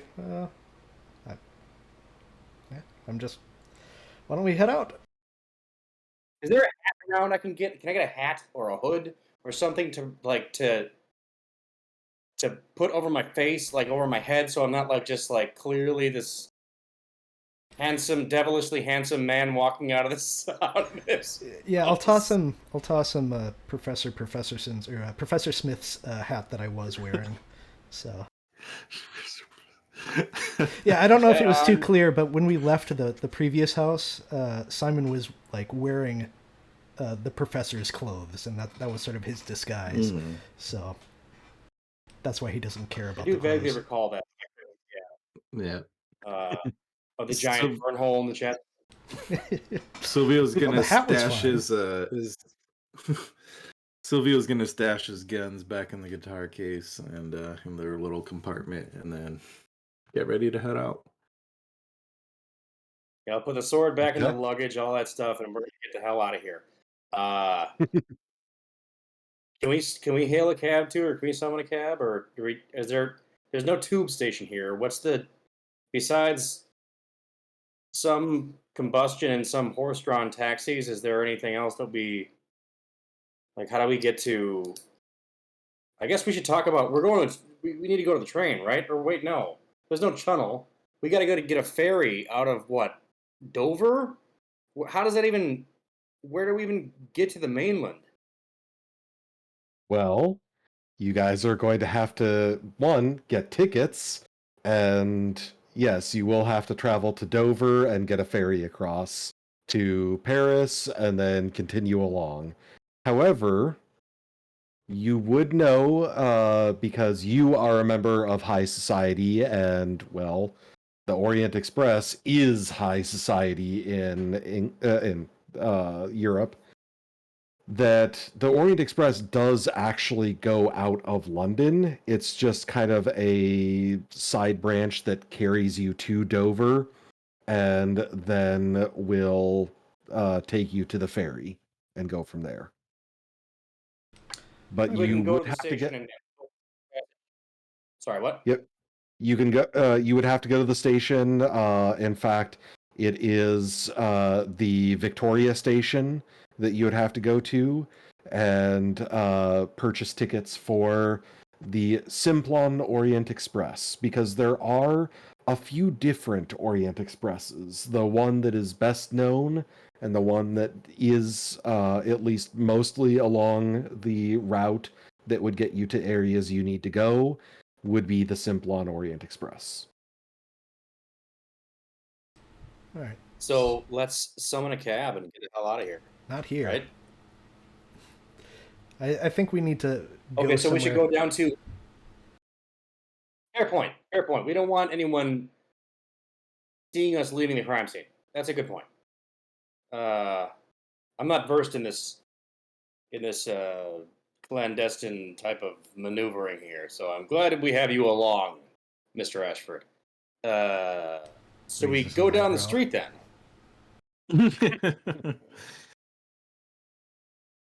Okay.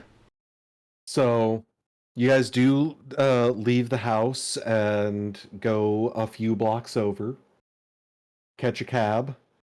Are you, I take it then you are going directly to Victoria Station?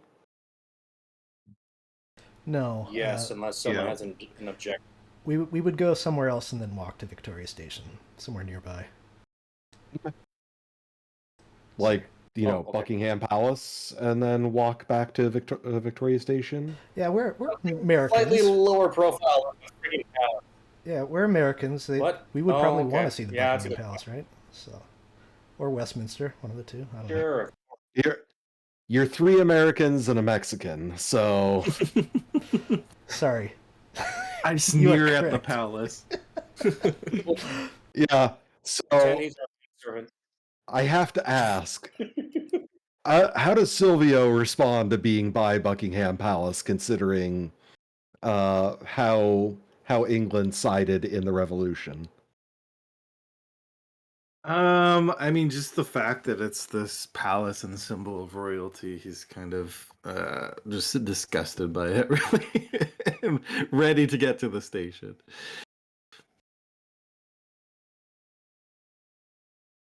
Okay.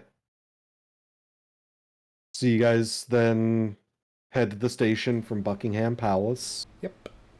And Victoria Station is really not a particularly fancy station as far as most of the London stations go.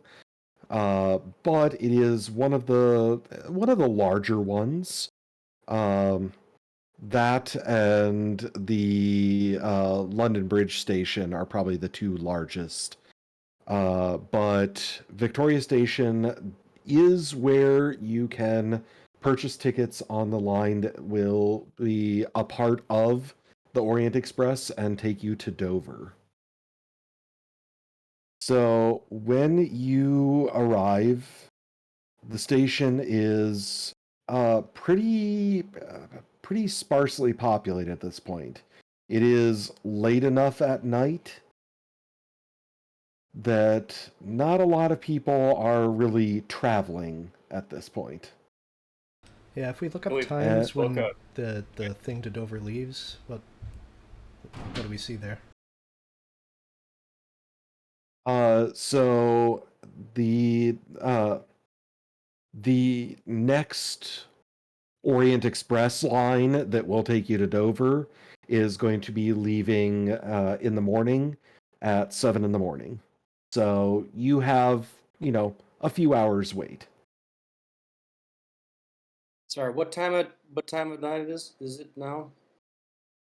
It's past midnight. It's probably getting close to 1 in the morning or so, because you guys were at the house for a few hours, or I wouldn't say that long, but a couple hours. Okay.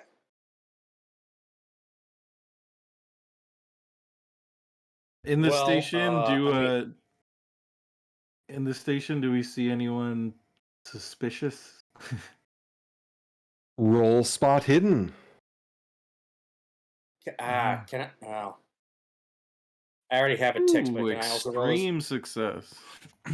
Never mind, he's fine. He's got it. Okay. Silvio and Clifton do both spot a couple of men wearing fezzes. But those couple of men do have women about their ages that run up to greet them not long afterwards. You're not sure if this is, part of whatever group was tracking Professor Smith, but I don't know, they could just be a couple of Turkish men. And they weren't like looking in our direction at any point. They were kind of doing their own thing. Not that you saw, no. Okay, so both. Have we discussed our backstory? Do I know that Silvio is a former soldier? We have not, have we? I don't think it ever I don't. came up. No. No one's really said much about themselves. Mm-hmm. Nope. It's Does he have the been pretty bearing? much. Is that a thing that I can roll on psychology just to pick up on, or because he did shoot a bunch of guns like really efficiently? Guess he could just be a bandit. Yeah, you wouldn't know. You have no way of knowing like a style of shooting or fighting or anything like that. You just know that he's good with guns. He is Okay, fast and good. let's just while we're waiting, I'm gonna can I just sidle up to him and ask him if he's served, since I'm also a veteran. Ask him, not me. Yeah, so Mr. Marquez, Mm-hmm. we were pretty. So this is of course like you know clandestine like you're pretty handy with those revolvers. Assuming that was what you were using, right? Yeah. Just Yeah. like side note, those are revolvers. No, Yep. okay. You're pretty handy with those revolvers. Have you served in the military? I was in a war of a kind. So you know Uh, how watches. what was that? So like he literally Clifton being who he is, like you're maybe about to elaborate and he cuts you off and says, so you know how watches work then, right? Like you guard your friends while they're sleeping, so to speak. Mm-hmm. Yes. I could use a nap, is what I'm getting at. Maybe you can keep an eye on things. Sure, that's fine. Right. And of course, I'll do the same when I wake up. And he goes to nap. He goes-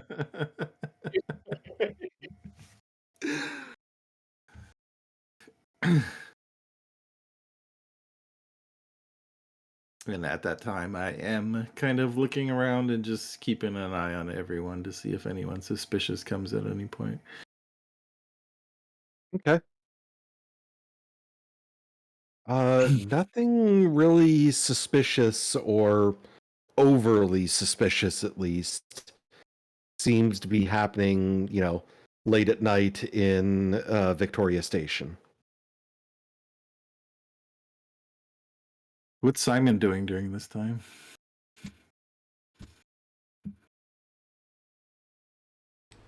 I don't know. What is Simon doing? Like, is he in the area or did he wander off? I'm typing. I'm He's rolling- typing. Oh, right, because Clifton's sleeping. He has no idea what's happening.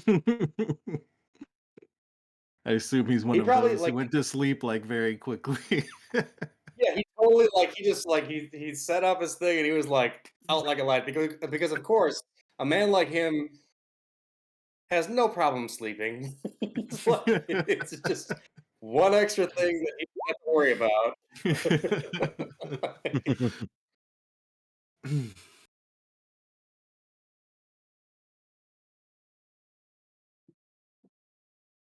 Staying asleep might be a different story though.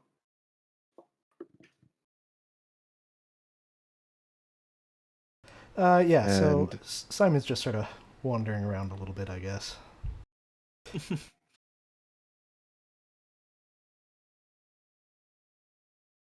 So is somebody going to purchase tickets or?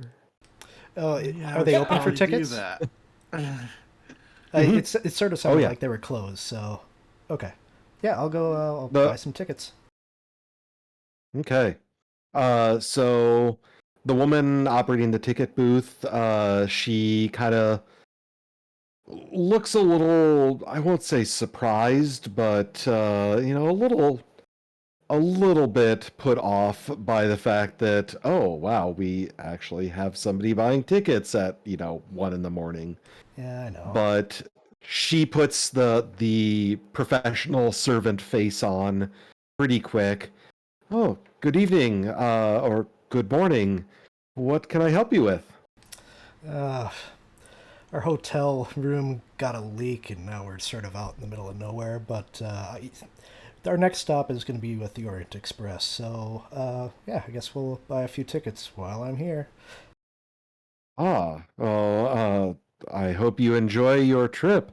Are you going all the way to Constantinople, or are you stopping partway through?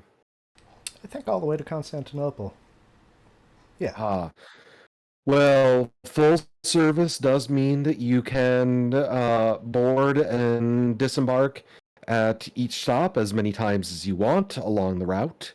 You have full service available with all tickets. Are you looking for how many tickets, and are you looking for multiple berths or staying in one? 4 tickets, 2 berths. Very well. Let me. And she pulls out a ledger and starts going through. Yes, absolutely. We do have plenty of seats available.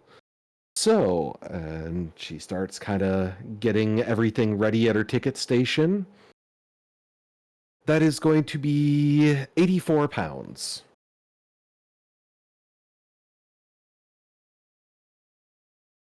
You're on mute.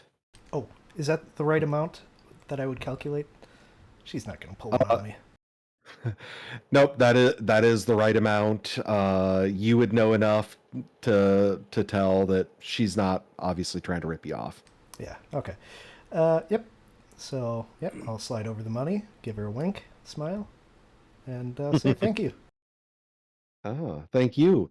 You said that your hotel was unavailable. The train doesn't leave for several hours. We do have a special waiting room for passengers of the Orient Express if you would like to wait in there. Oh, that would be excellent. Yeah. It's horrible waking up to water springing out of the ceiling, so. Oh, that sounds horrible. Uh, Kind of slides the tickets across the counter. So you will just need to head down that hallway, and the large ornate double doors will be very obvious.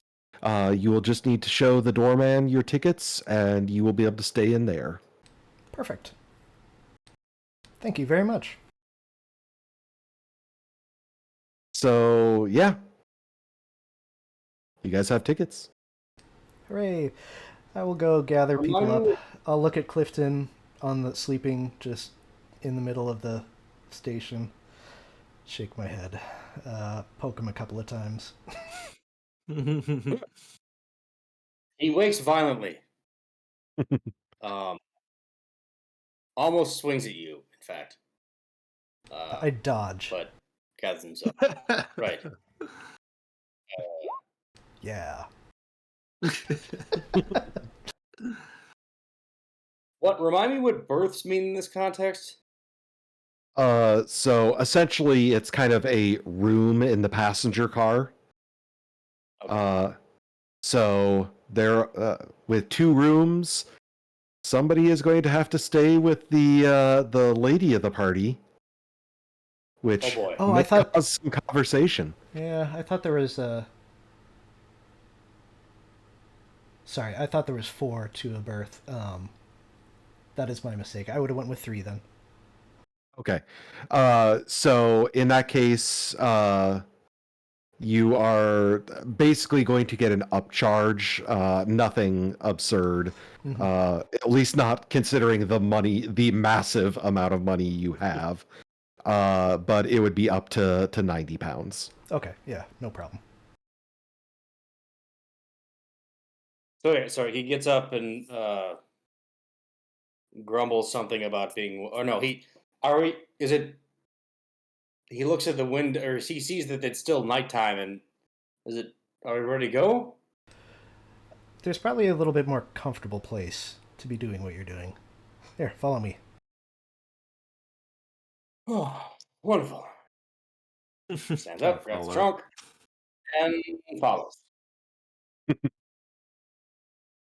So you guys go to the waiting room for the Orient Express, and at the ornate double doors that she described, you do see a doorman that is standing there.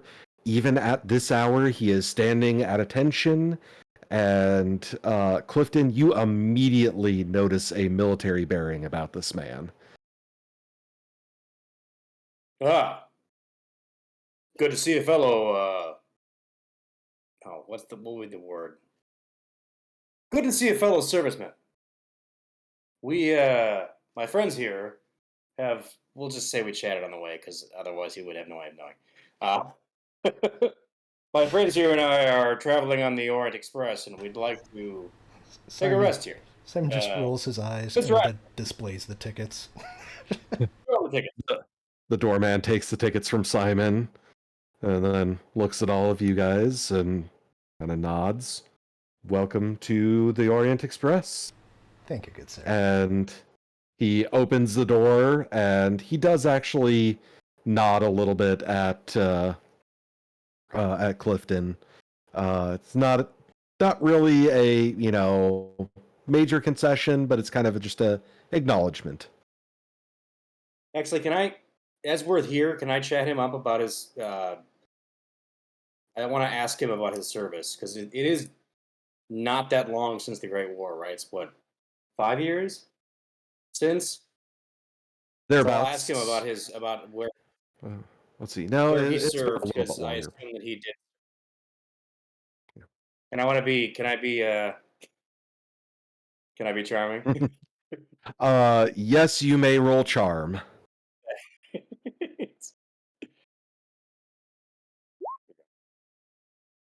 Okay. Oh, hi. So Success.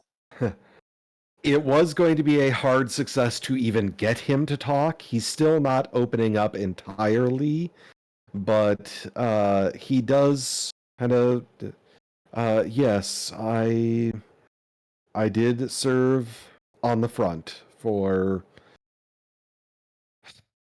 several months and dug trenches, in fact. So I do not talk about my service. I served the Queen. I served the King. I did my duty, and I came home. Fair enough. You boys had it rough. We didn't come in till. Well, if the pencil pushers would have had a bit of courage, we'd have come in and helped you earlier. Something, something, something. He manages to be charming and arrogant at the same time, and goes inside.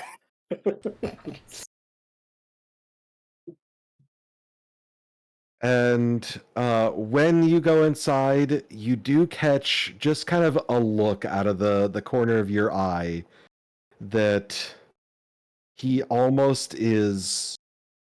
The best way to put it is you almost get a sense of disgust towards you. You can't quite put your finger on why that is, but he is not super happy with you. And I was being so charming. He's baffled by this, but whatever. We'll go. Clifton will go and sit back down and get back to his nap. So here's the thing about the waiting room is, my God, opulent doesn't even begin to describe it. This is like Trump Tower levels of gaudy opulence. That's why he's disgusting.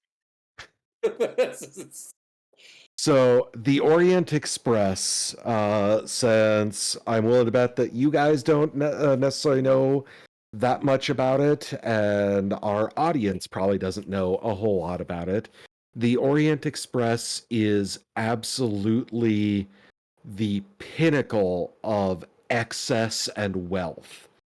Everything about it. The lowliest passenger cars on the Orient Express are still covered with valuable decorations and artistry, and you will find only the richest of the rich taking an entire trip across Europe. The 90 pounds, keep in mind, that is several $1,000s worth of money in, modern times. This is like a absurdly, this is an absurd flex for wealthy people. It was not a trip for anything useful. This is, haha, I'm rich. And the thing is, this waiting room is clearly a reflection of that because it is uncomfortably wealthy. And yeah, in the chat we've had MJ making various comments, and probably in utter awe. That is really what, I mean, even Clifton is in. Katerina is probably overwhelmed.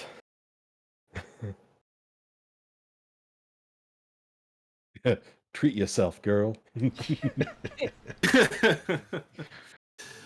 Are there other people in this waiting room right now? There is a small bar with a bartender behind it, and there are a couple of passengers that have seemed to kind of set up in their own corner and are chatting with each other, but only a couple passengers. Yeah, I think Can I- Simon would try to look like he fits in. Like, yeah, I know Katerina is sort of in awe. He's just trying to be a little unflappable, and like this is where he's supposed to be. Okay. Simon, I am going to need a charm roll out of you. Okie doke. Okay. You managed to pull it off well enough that you look at least not out of place.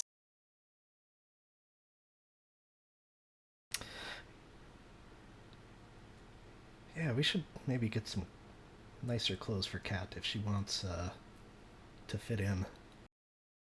Yeah, in light of this absurd opulence that we walked into, Clifton probably didn't actually go just back to take a nap. He's now like, let's say he goes right to the bar actually, and orders a brandy, a nice one. Although he doesn't even have to say it because at this point, with the way everything is, it's all going to be good liquor, right? So, but he orders a brandy and starts to chat up the bartender about nothing specific. I don't need to go into details about that one. Let's just say he's being his normal affable self. Absolutely. And yes, the brandy that you get is definitely the good stuff. It is the really good stuff. Oh yes. So you sort of mentioned the surroundings. There's the bar. There's, I'm guessing, some couches and lounge areas. Is there like places to lie down and sleep? Not explicitly, but you get the sense that a couple of the side rooms, the side lounges, can be used for that. Of course, no person of the standing that would ride the Orient Express would ever be caught sleeping in public, which is why there's the side rooms. Gotcha. Is there anything else interesting, like reading materials? They wouldn't have like a bookshelf or anything of just stuff to read. There is actually a small bookshelf with on top the most recent newspapers that they are able to get from along several of the stops of the Orient Express. So you do see a Parisian newspaper. You do see a newspaper from kingdom of Serbs. Let's see, Croats, Serbs, and Slovenes. Yes.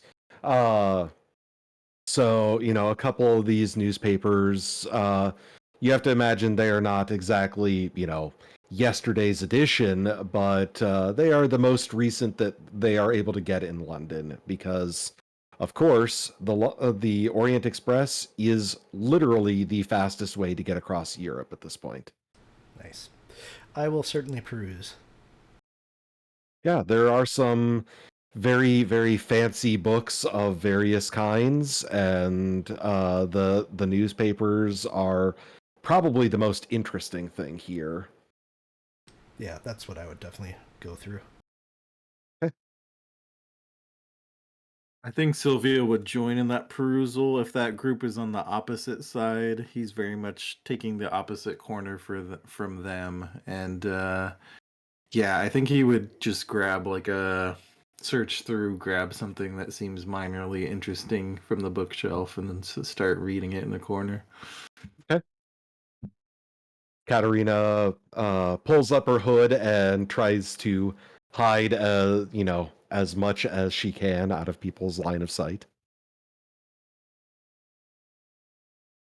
So time passes in the waiting room. At this level of comfort, even though you guys haven't really gotten any sleep today, with the exception of a short nap for one of you, uh, it's still somehow relaxing enough to be in here that you feel at least somewhat rested.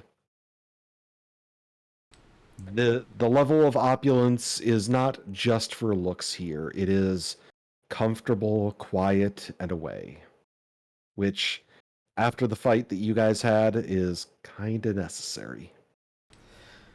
Yeah, I think at some point in time, after I get bored of reading, I would pull out a deck of cards and start playing, see if Sylvia wants to play just a quick game of nothing or anything. Not for money or anything, but just to sort of hang out. Yeah, I would join in that. Well, same thing with Cat, I guess. We could make it a three-hand. If Clifton ever gets out of the bar, maybe he could join too. Well, he's been keeping an eye on assuming the bar is not like a closed off area. He's been keeping an eye on his companions. So if they start to play, he'll mosey on over and ask to join because that's Awesome. the polite thing. Right? Yes, pull up a seat. Okay. Well, you guys do pass time in the waiting room and feel relaxed enough that when morning does come along, it feels like it was a nice, calming evening after the ruckus of the night before. Nice. And about a half hour before the train is set to depart, a gentleman comes into the waiting room and announces to all of you, as well as the other passengers in the room, the train will be departing in a half hour. We are asking all of our passengers to begin boarding.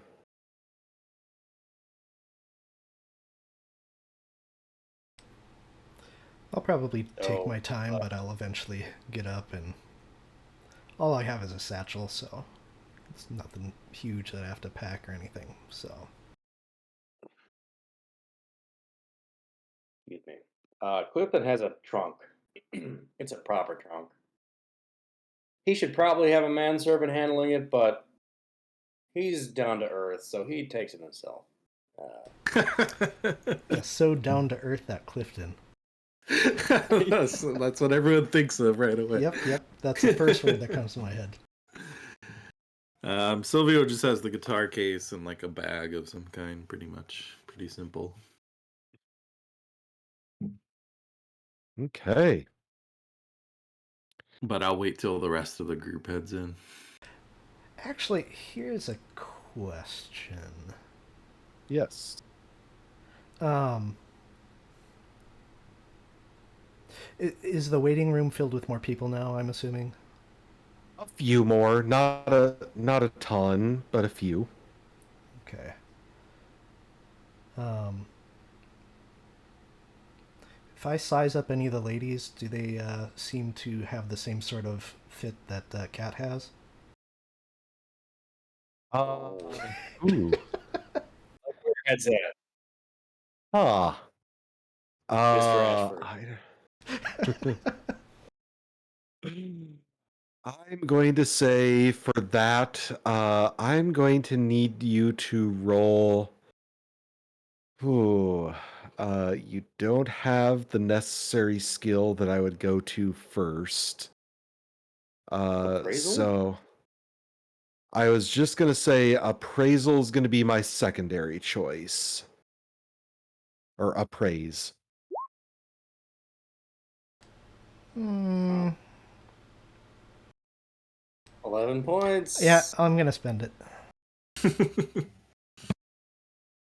Yeah, I mean, it's not like you've taken any measurements of or anything, but there is one woman that seems to be of, pretty similar build that you think probably is pretty similar.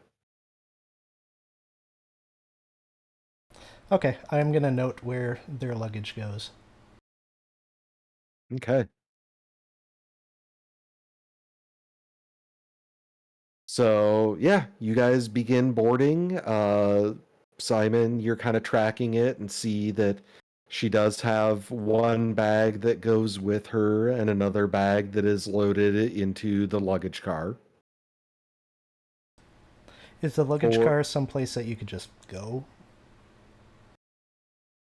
uh depends on, how adventurous you want to be, but in theory, it does appear to be a place that passengers can at least get to.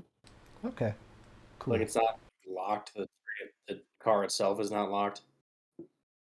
That you would have to actually do some investigating, and yeah, that's probably going to be a little obvious to do while in the station. Yeah. Okay, let's go to our berths. Okay.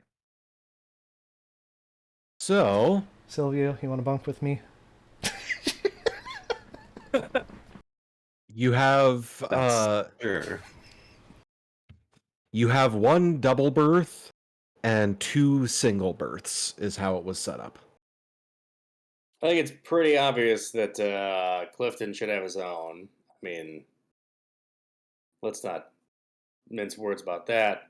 And obviously, Katrina should have her own as well. Yeah, Clifton deserves one of his own, sure. Yeah, that's how we'll phrase it. That is the politest way of saying I don't want him around me that I've ever heard. Okay. So, you guys load into your sleeping car just to get acquainted. And it is kind of laid out as I indicated very very opulently. Uh Even the bunk beds in the double berths are still laid out in a way that is gorgeous and easy to get up to the top bunk, and are just kind of comfortable is really the best word for it. So with that in mind, this is going to be excuse me. This is going to be the sleeping arrangement. So, Clifton, your single berth does connect to another single berth next to it. However, there is a locking door between them. So Oh, you good. are able to get your privacy as needed. At this time, you don't see anybody loaded into the other berth, but the thing is, depending on your stops, you're probably going to be in different berths on different trains each time. You know, if you're stopping in Paris for a few days, you're going to be catching a later train and kind of reloading. But at least for now, this is the setup that you guys have to get to Dover. Yeah, this is just a Dover. We're still going to need a ferry ride from. Yeah, okay. Because Mhm. there's no tunnel. There is not. So it does say that we won't fit into the broom closet, but if my size is 30, could I fit into a broom closet? No. In fact, it specifically addresses I know. It that says other than No. very small children. Oh, I forgot it was on the map too. Yeah. Yeah. Yeah. We could hide something in there though, like a important artifact. all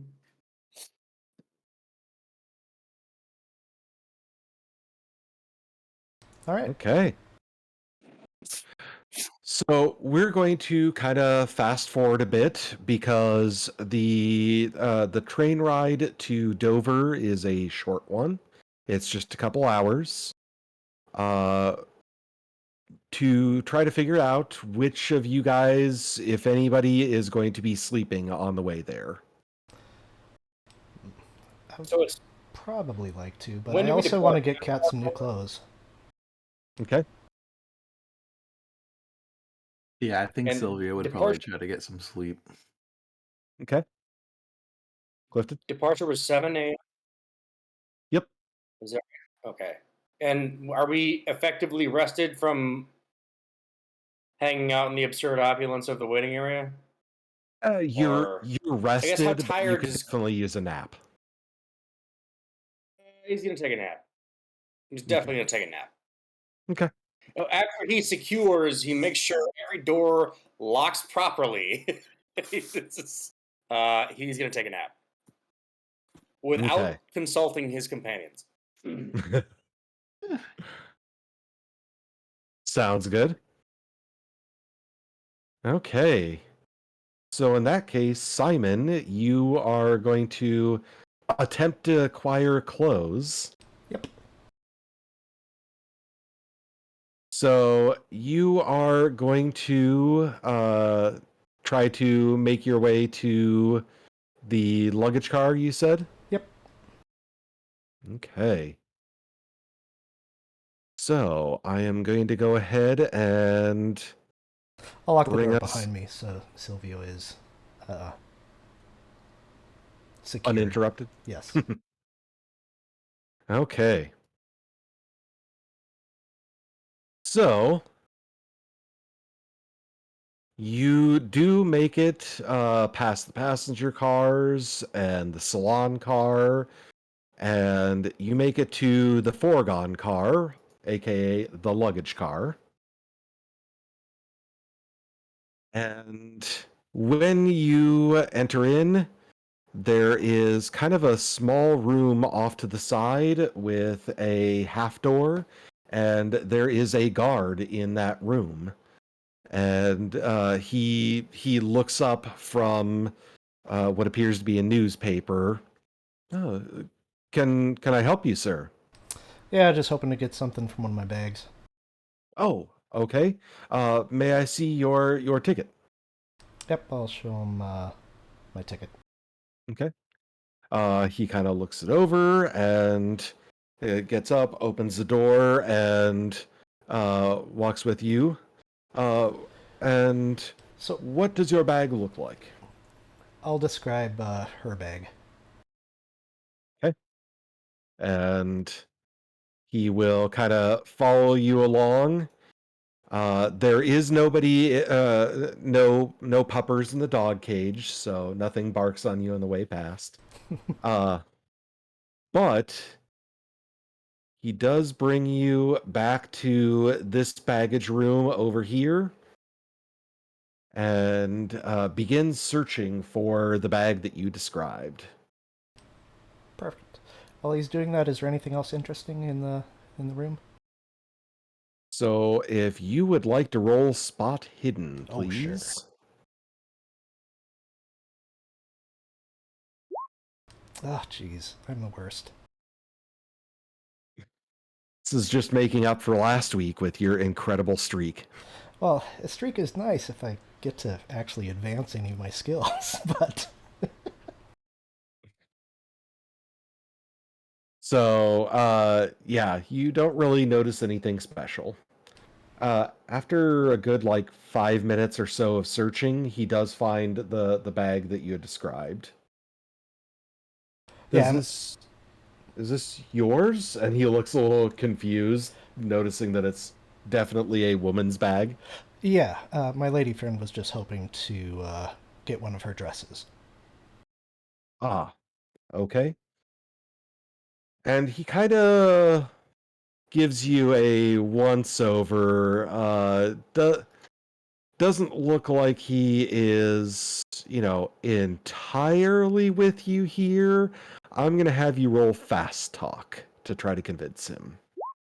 Yeah, I have to spend points here. God darn it.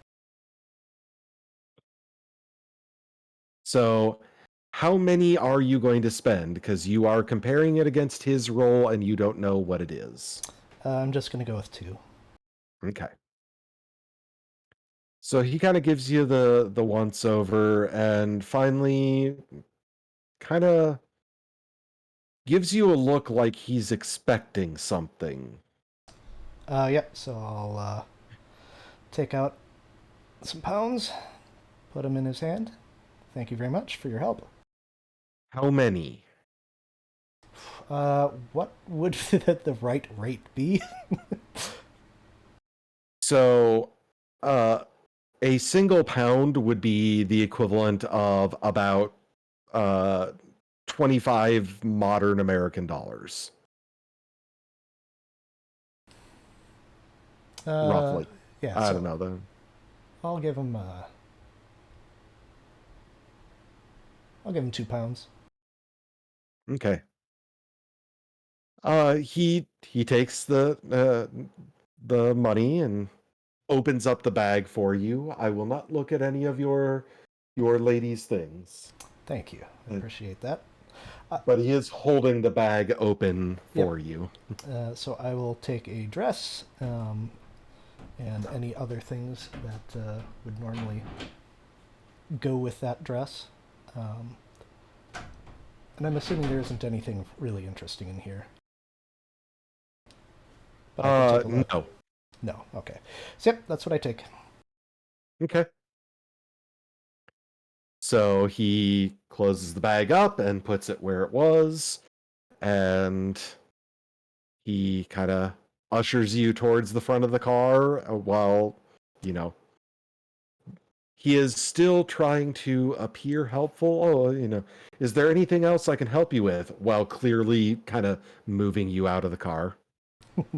No, this was just perfect. Thank you. My lady will be very impressed.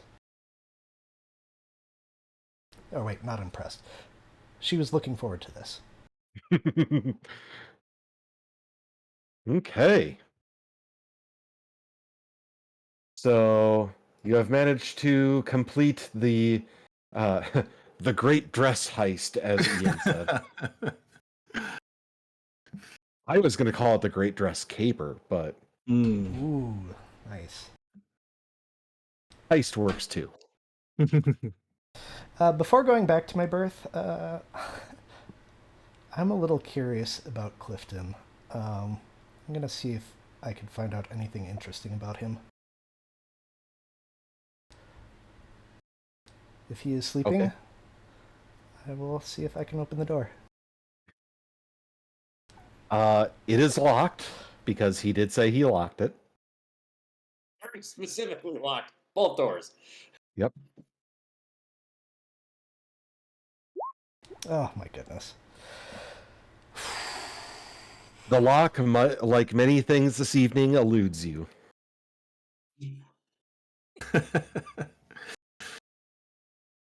Like many things this evening. Yeah, just rolling duds all day long. That was my last session, man. It happens, right? Yeah. You can try the other one. I mean, assuming this other I don't. One The other thing single birth next door. I'm not going to push it. This is something stupid. I'm not going to push on something like this. I was going to say, keep in mind, when you fail a roll, you can always push it. But no, if you don't want to push it, I totally understand. Yeah. Yeah, is the other berth open? You check the door, and it does appear to be open. Okay, maybe I will try the other door. Eh. Ignore push penalties. So what does that mean? So that means even if you fail the push, nothing bad will happen. Oh, then I'm totally because It's like a free push, normally, basically. if you push and fail, something bad will happen. So Thank you, Stokes. That is glorious. I love it. Okay, so go ahead and roll again. Yes. Oh, you managed to kind of get in there with your tools and managed to jimmy the lock open, and the door quietly pops open. All right, so I'm gonna sneak in How and see what quiet? I can see in his trunk and everything.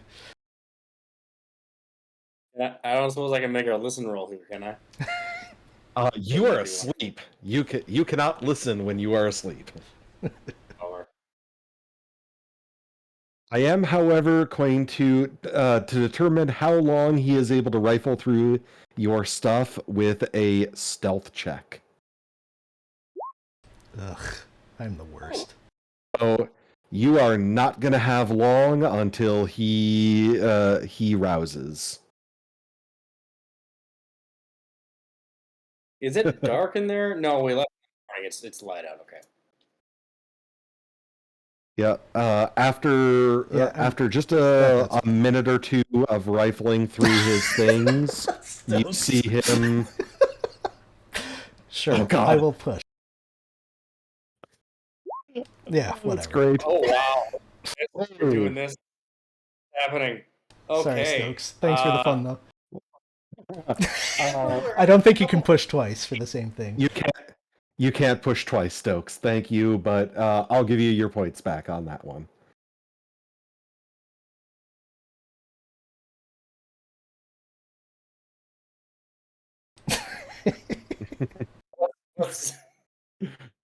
What's happening mechanically here? But yeah, so I am just gonna try to rifle through what I can. Maybe I'll find something interesting. Maybe I won't. After less than a minute, really, he does actually begin to rouse. You can try to get the hell out of here before he notices you, or you can own up to it.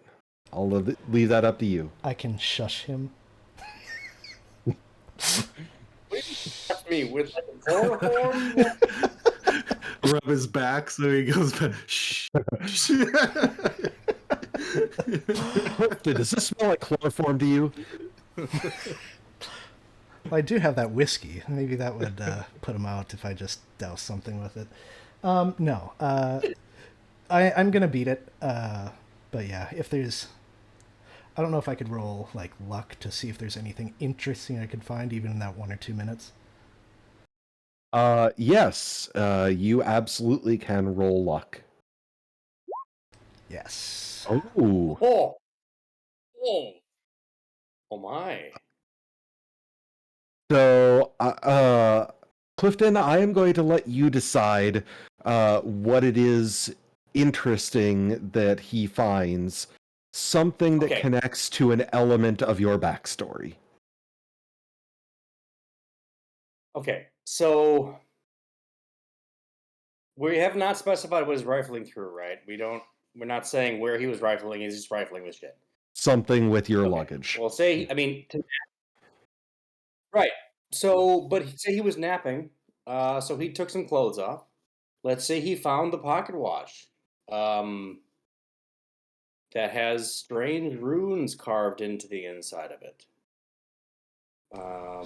It's a very nice. It's a high-end heirloom quality pocket watch, but where there would normally be like a locket picture, there are alien runes And that's all I'm going to say, because that's All right. all I really have worked out. Player, Interesting. Yes. I'll try to memorize those runes and then get out of Dodge. So yeah, with that luck roll, I'm not going to make you roll to go unnoticed getting out of here. But basically, you finding the pocket watch is what gets him stirring, and you are quietly pulling the door closed as he kind of wakes up and looks around. Uh, Clifton, I will say that waking up, you do notice the door click shut. So you know somebody was in here. You don't know who it was or what's going on. That's the side door, right? The other birth door. Yes. Okay. Well, he's gonna rise then and open the door and look around, and then go into the whatever the word for the hallway is for a train like this, and look around some more. But he's not gonna see anybody probably. So Nope. he's gonna go back in and not sleep, because now he's troubled. I'm going to get a good rest now.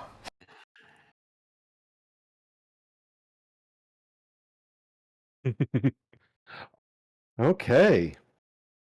Well, other than that, the trip to Dover goes relatively uneventfully, and you arrive in Dover on time, as expected. It is a beautiful morning in Dover, which, for anybody who knows anything about Dover, knows that that's pretty rare.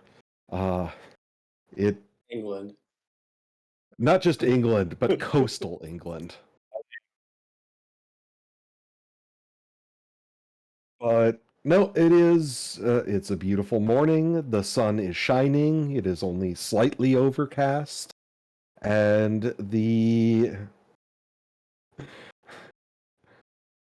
oh, Stokes, why do you want to kill me? Uh, sorry, Stokes is in chat causing trouble. So, which surprises nobody who knows Stokes. But yeah, it is really just kind of a nice, calm, relaxing morning, and the train station is relatively empty. There are the folks who just disembarked from the train that you were on and are kind of unloading their luggage. And there are people there who seem to be, at least judging by their appearance, waiting to be riding across the ferry. And some folks look like they might also be bound for the Orient Express, judging from their bearing and the quality of clothing and material they have on them. And other folks are just normal English folk that want to ride across to France. I will say that when Simon came back into the berth, that Silvio had left the bed behind and found a nice place on the floor to sleep instead. Much more comfortable. You got There is not a lot of floor space, but you do manage to kind of find your way in there. Did you at least take your pillow with you? Yep, I'm sleeping on the guitar case again. Oh, okay. But you got a pillow, right?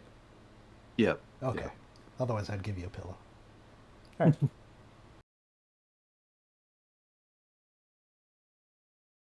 Okay. I assume you all disembark. Mm-hmm. Okay. So, yeah, right now you are at the train station, and the the train station is not far away from the ferry entrance, and the waters appear relatively calm, at least for these waters in particular. Oh, Is geez. there any, is there anything That's that you'd not like bode to do? Yeah. Is there anything you'd like to do in Dover before boarding the ferry? You have managed to make it out of London without being arrested, which looked Always a like it was a plus. concern. what time of day is it? Is it like Uh, noonish It's or? like 10 o'clock, 10 a.m. Oh, it was right. Far from okay. Yeah, I suppose London's really okay. Clifton wants some fish and chips. He's looking for some fish and chips. Is that a thing that's around? Are there like like chippy shops around here?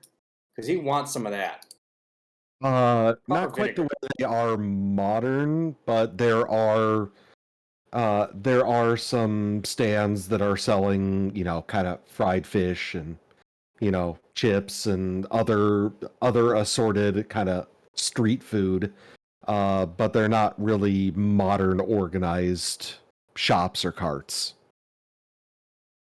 Sure. Well, he's gonna get some food for himself and the party. He's not gonna ask what they like because that's not how he thinks. But he's gonna just get four, whatever fish and chips dillies for the friends, for his new friends. Uh, we didn't check when the ferry was leaving. That was bad. Yeah, That was yeah. an How much time oversight. do we have? So the ferry runs several times a day. The next ferry is going to be going at noon, so you have a couple hours. If you want to wait for a later ferry, the following ferry after that, the evening ferry, runs at 4 o'clock. The actual trip across the channel is about a 4 to 5 hour trip, depending on the roughness of the seas. So you Well, guys can see I switched you over to the route map. This is kind of our world map for the campaign. The Simplon Orient Express is the red train route here. So you can see roughly what your trip is going to look like, barring anything weird going on, and nothing weird would ever happen in Nope. a Call of Cthulhu game. Nope. of course not. So we're going to Calais then. That's where the ferry's going first. Yeah. Does the ferry also might stop as- over at Austin then too, or how does that work? Not this ferry. Not this ferry. Okay. There is a separate ferry line from Dover that does stop at Ostend, but that's a whole separate line. Can I tell if the lady who we obtained the dress from is going to be boarding this ferry? Yes, you can tell that she is in the area that will be heading towards the ferry. Okay. Our ferry. Yes. Okay. Bummer. So maybe not the best plan to have Katrina wear her dress. Yeah. I So haven't- Clifton returns to the main group with armfuls of fish and chips and says, "Hello, companions. I've acquired lunch." Even though it's 10 in the morning, he doesn't care. Oh, thanks. I think based on the weather, you are welcome, Mr. Ashford. I think based on the weather, we should take the earliest possible ferry.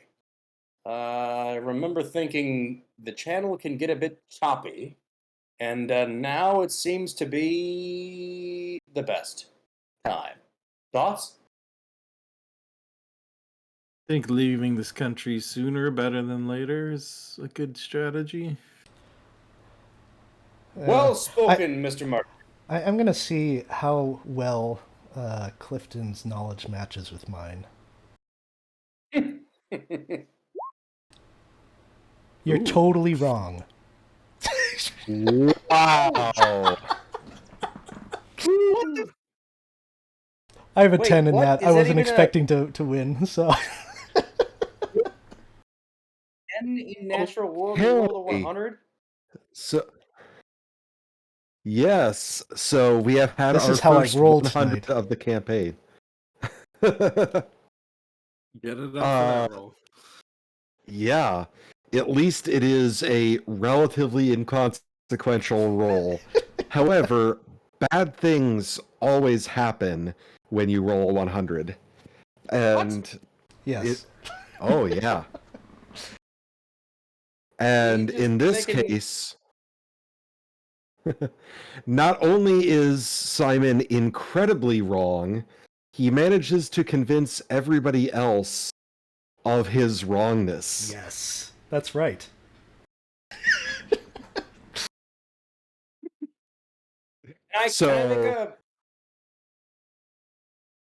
Can I persuade people that he's full of shit Ignore or push something? penalties. You know what? He was able to provide enough evidence that he convinced even you. So it sounds like we're better off waiting for the second. Yeah, I don't know if I fairy can push then. a critical fail, right? No, you cannot. Yeah. Sorry, Case. Clifton's having an existential crisis at not only being outplayed, but like being convinced himself, even though he knows Simon's wrong. This is gonna be a thing. Like, it's gonna come back to like, oh man, like, okay. Your argument that the channel calms down more at night was very convincing. So we might need to wait. Nothing. He just all right, fine. He's just sulking and eating his fish and chip. Well, that way I can give Kat her new dress to you. That's all I really cared about. Uh-huh. Nice recovery there. Yep. So yes, everybody becomes so convinced that, oh well, nighttime is calmer. You do wait around. Do you want to do any shopping while in Dover? What sort of You've shops got a do they few have? hours. It's mostly just kind of your typical coastal England town. No, it's more of a city, I guess, but still, you can find some small shops, general stores. You can find a couple of higher end shops, still not quite high end, but higher end for things like clothes, accessories, that sort of thing. Really kind of depends on what you're looking for. Can I look for a book on English Channel weather?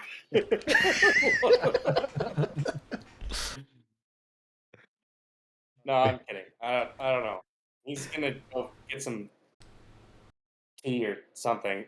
He's like Clifton's gonna sulk for the rest of the afternoon. A petulant child at this point for the foreseeable this afternoon. That's where he's at. This whole world has been shaken. around and He's not more getting- shaken by this than the fire vampire. Is there a library around in the area? What was that? Is there a library in the area? There is a small library in Dover, yes. Okay.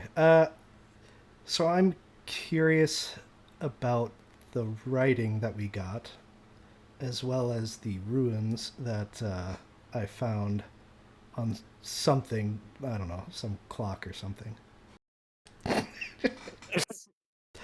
So I guess what my companions what I would do is I would not show the the original script, but I'm curious as to like what language it is. So I might write out like the first sentence and then inquire about it, and then yeah, see if I can find anything interesting about these runes, or if there's markings, or if there's something I might be able to find about that.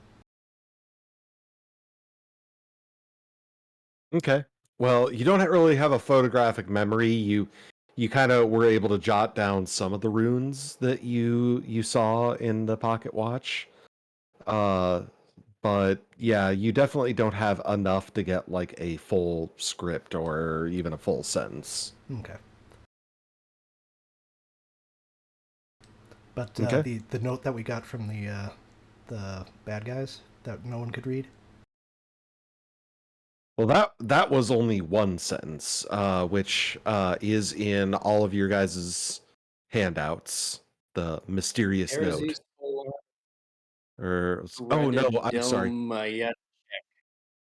That's only in Clifton's. Okay, now it's in your handouts. I see it. Oh, so okay.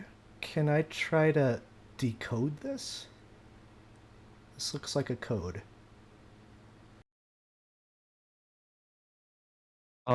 So you are able to determine, based off of what Beto said and kind of your character's general knowledge of language, this is just another language. It's not It a is? code. Okay. Mhm. Then I would grab that Rededim Milik down and just see if anyone, like at the library, might know what language it is or what it means. Okay. So you are going to the library. Anybody else doing anything in Dover? I'm not I gonna go am shopping or any. I'm just gonna find a bench or a street corner. Get some solitude time since I've been stuck with these people for a while. I'm gonna pull my guitar out of the guitar case and do a little bit of music on the street, playing my Nice. guitar and I'm gonna singing my crash the songs. car. Besides the weapons, nice. Yeah, there's an I'm actual gonna guitar in follow there. Simon around. Yeah, I'm gonna follow Simon, assuming he doesn't like try and lose me or me out, because basically it's a mix of wow, this guy might know more than me, but also wow, I'm looking to catch him in an error that I can ridicule him constantly on. Oh, that'll come pretty But quick, no, I'm he's sure. just gonna quiet. Okay, well, let's do what you're gonna do, and I'm just gonna follow him around doing. Okay. Okay. Yeah, we'll do what you want to do. Fine. No, it's cool. You know more than me, clearly. That's fine. We'll just do what you want to do. So Silvio does kind of set up on on a bench, and you start playing your guitar. And here's the thing about Dover is they are, at this time at least, they are not exposed to a lot of music and culture. So the fishermen and the stevedores and the other working class folks seem to really enjoy and appreciate you playing. So, with that in mind, I am going to ask you to let's see. I am going to ask you to roll. I assume you took music as one of your skills. I did. Yep. Okay. So roll that to determine how well you do. Even on a failure, they're still going to be appreciative, but Sure. That's a success. Regular ooh, success. Nice. okay.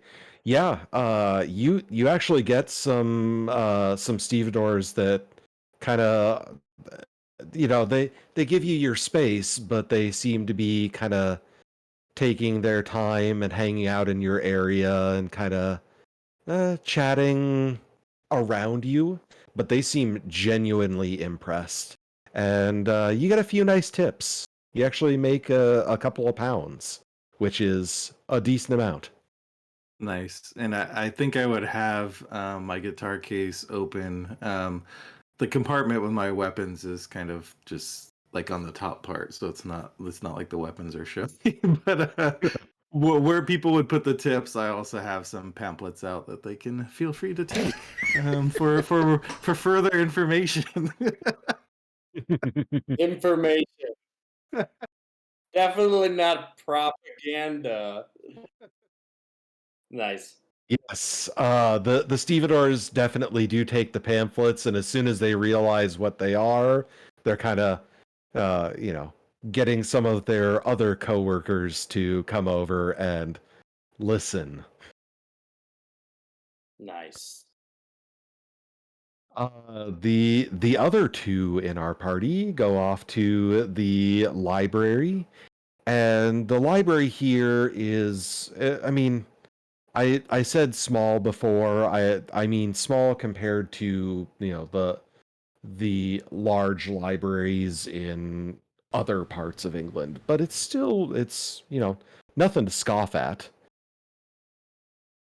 There is a librarian behind the main counter. Are you going to be reaching out to her for help, or are you just going to kind of rummage around? I'll ask her for help. Or, well, I'll rummage around first, just to see. Can I ask her for help? You want to do Okay. that? So in Is that and can I case, oh, go ahead. I want to be her, be the guy, the charming guy. Even though, again, I've already got a tick on my thing. I want to kind of Don't flirt think with of it her in a little those bit terms. and just what's it?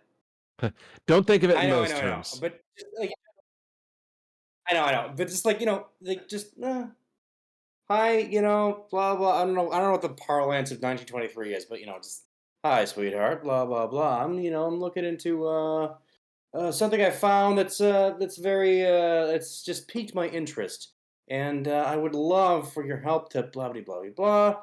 And you know, I'm Okay. not going to show her the pieces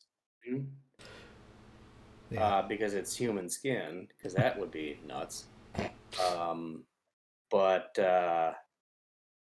let's just say I charm her a little bit and tell her just a fraction of the sentence. But because we're not Okay. communicating very well, it won't be the first. It will not be the big long word. It'll be the first. What was the The name? Derices? The first, that's what I'll ask about. Okay. The Derisz word, and ask Okay. if she knows that if she recognizes the language. That's what I'll ask. And while this is going on, Simon, if you could roll library use Yeah, to I'm going to see the what you can language find. sections and yeah, going through the English to whatever. And yeah, I'll give that a roll. Yes. Okay. So, yeah, let's see. I need to break this down because I am not familiar with this language and I want to make sure you guys are getting the right pieces. Uh, so, uh, Clifton, she is rather impressed by your incredible charm. And when you start talking about this word, she is like, "Oh, well, let me check." And she pulls out a little a small book, and she's like, oh, yes, I thought so. That is actually Turkish. and I don't recognize the word. It's a rather odd word. Let me see if I can find a dictionary. And about this time, Simon is over in the languages section and has found that dictionary. And she will be heading over there momentarily, but you are able to at least find the translation for the section that you wrote down, which that word roughly translates into an English phrase, or it's not a single English word, but it roughly would translate to will not be denied. Interesting. And about that time that you notice that, you do hear the librarian coming over. Are you going to put the book back and get the hell out of there, or?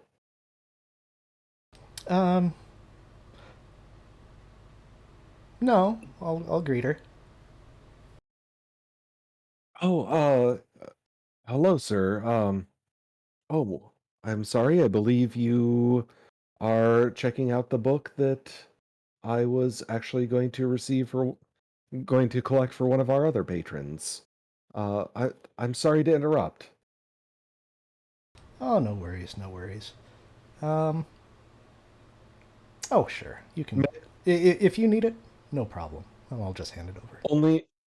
Only for a moment or two. She kind of takes the book and starts flipping through, and I would like you to roll psychology.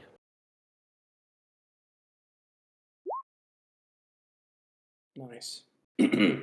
Success Okay, for the audience. thank you.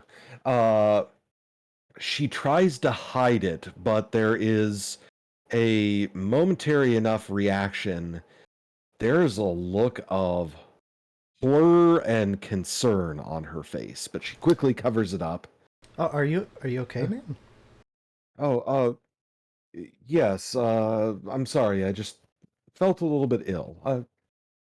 You may have the book back. Thank you very much. Are you sure? I could get you a drink of water. Uh, I appreciate that, but I must tend to our other patron. Okay. What page was she on? You unfortunately did not check while she was looking. Somewhere towards the middle, but without knowing exactly what she was looking at.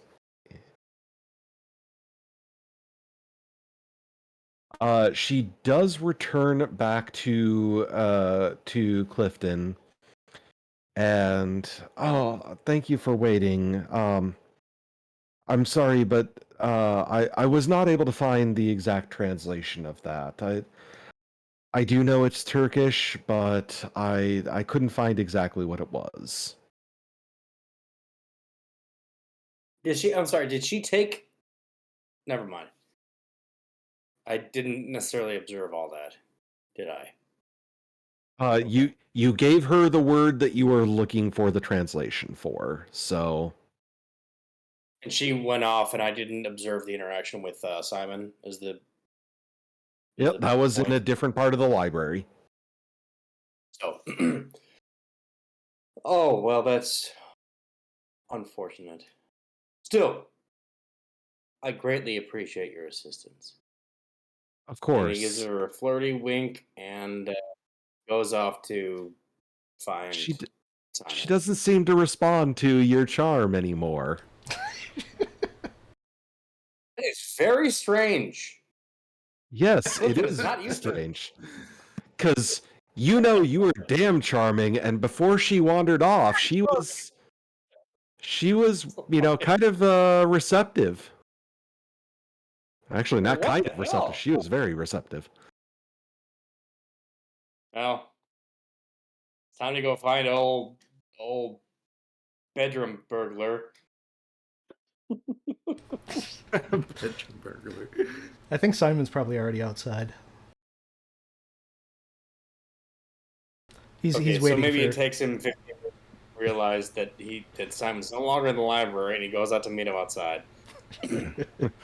Silvio's on the other side of the street, hanging out with some stevedores. Finds Simon, he's like, so I found out, and he probably cuts him off. That was Turkish. That was No. Turkish. It was. No, that's fine. I'll let Clifton have this.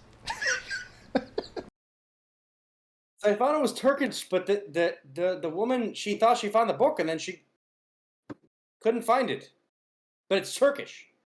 She said it was Turkish, which makes sense because these nefarious ne'er-do-wells have been wearing fezzes, and we all know that's a Turkish thing. So, did you find anything out? Discover any important information? Yeah, I think so.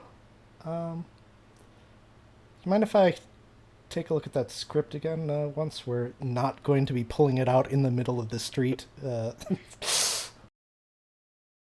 course. And he looks around, and maybe there's a bunch of people milling about, but let's find a more private venue for this. Yeah, we can go to a pub or something. That'll be pretty dark. Yeah. Oh, there are But also probably pubs in the area. All right. So yeah, close to where Silvio's talking, just for, continuity's sake. All right. So we will pull out the script, and I will pull out the British English to Turkish dictionary I got, and then You obtained? I might have obtained it. Yes. Just for reference, Silvio, are you going to go to the pub with them, or are you going to keep playing? Yeah, I think once I probably got a glimpse of them, I would wrap up my set, as it were. I'd definitely wave him go over if follow I them could see into him. the Yeah. pub. Okay. So yeah, you kind of go over, and since it is relatively short phrase, it doesn't take long for you to translate, and you're kind of, you're off in a corner so nobody can see you, but you're kind of writing it down. And the actual translation that you get makes you all kind of pause, and it is a bit disconcerting. The skinless one will not be denied. And just What for the reference, the word that you had her translate, Clifton, was skinless. Yeah. That's the response she had. Yeah, that was the Darices. That was the word. Yeah, strange foreign man comes in off the street and says, "Hey, can you translate this for me?" And it's the word skinless. She was a bit concerned. Oh, that's why she was unreceptive to my incredible charm. To my nigh supernatural charm. Does skinless one? Oh, he's got serial killer shit. Yeah. Does Does skinless one skinless mean one anything? ring any bells of anything I've heard in history? Yeah. It does not, no. I mean, obviously this is some sort of title from the context, but it does not ring a bell to any of you guys. Alrighty. What is this? What the fuck? Seriously, what the fuck? So, maybe even Clifton's maybe a little like dismissive of the whole thing, honestly. Like that seems this has to be some kind of a it must be metaphorical, right? I mean, skinless one? Come on. This is Is this I phrase need written a in drink. is this phrase written in ink? or blood? That is a good question. You don't know. It's hard to tell. We're It pretty could sure be what it's blood. written It on, could be though, ink. Mm-hmm. in. Well, So Beddoes was the pretty ink is sure. Yeah, I mean, I think the medium, the important information about the medium is the human skin part. It might be written in human blood, but who gives a shit because it's written on human skin.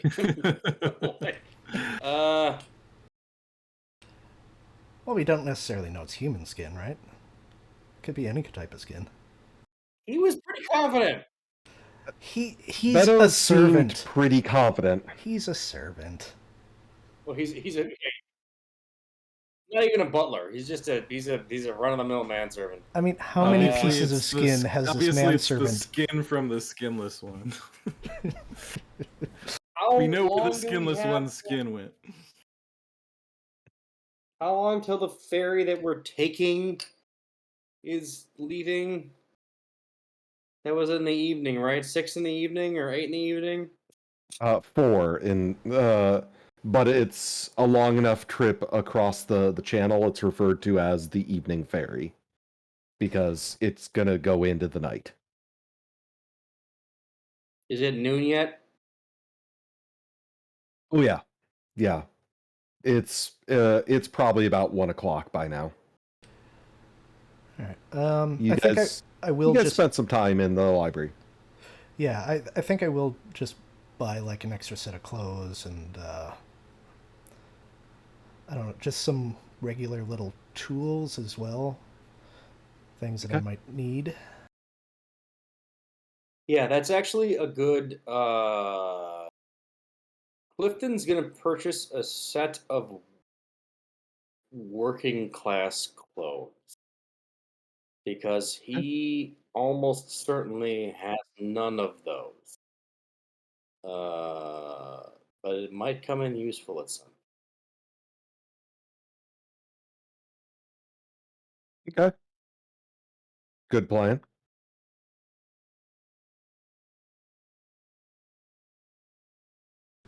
Okay. Actually, I wouldn't be able to like. Do they have flashlights, right? Yes, there were flashlights. Okay. Big and clunky, but yes. Yeah, we'll get one of those. Is there any? There wouldn't be like any flares or anything. Probably not in Dover.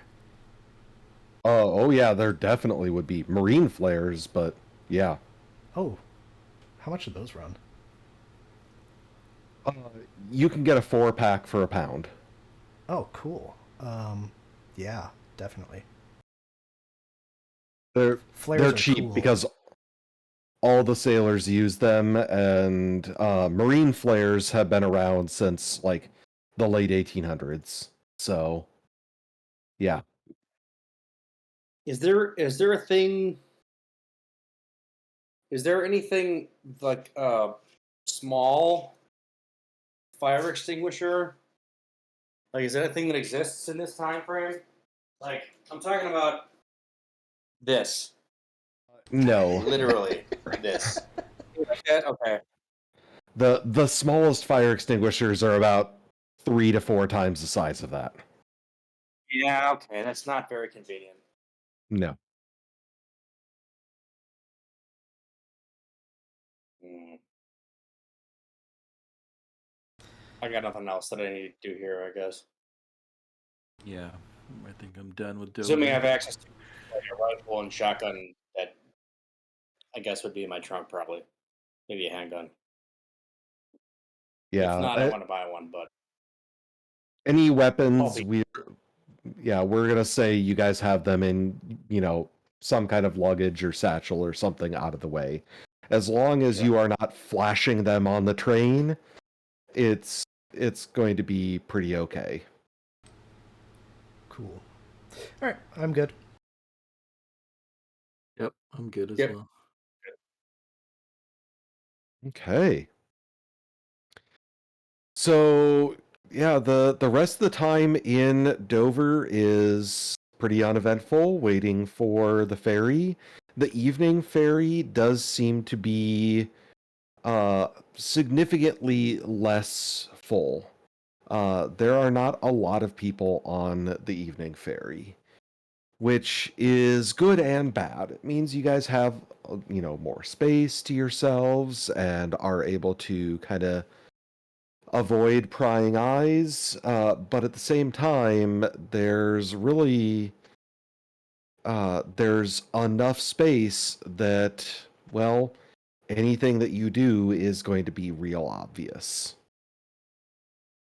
But the ferry itself is mostly uneventful. I say mostly because after a couple hours, the seas start getting real rough. I was just gonna ask. Real rough. No, it was always going to be rough. As soon as you get off the coast, it's just going to be rough. This is how it is. So I am going to ask for all of you to make a Constitution check. Here we go. Extreme. Thanks a lot, success. Mr. Ashford. There, see? Right, where's You're my fine. card? Don't worry about it. Fun. There we go. Oh wow. Oh, Hey, look at that! Extreme success. nice. So yeah, everybody manages to keep their fish and chips down. It is a bit of a close call for Katerina. She looks a little green around the gills for a little bit. But you guys do manage to tough out the trip, but it is genuinely unpleasant.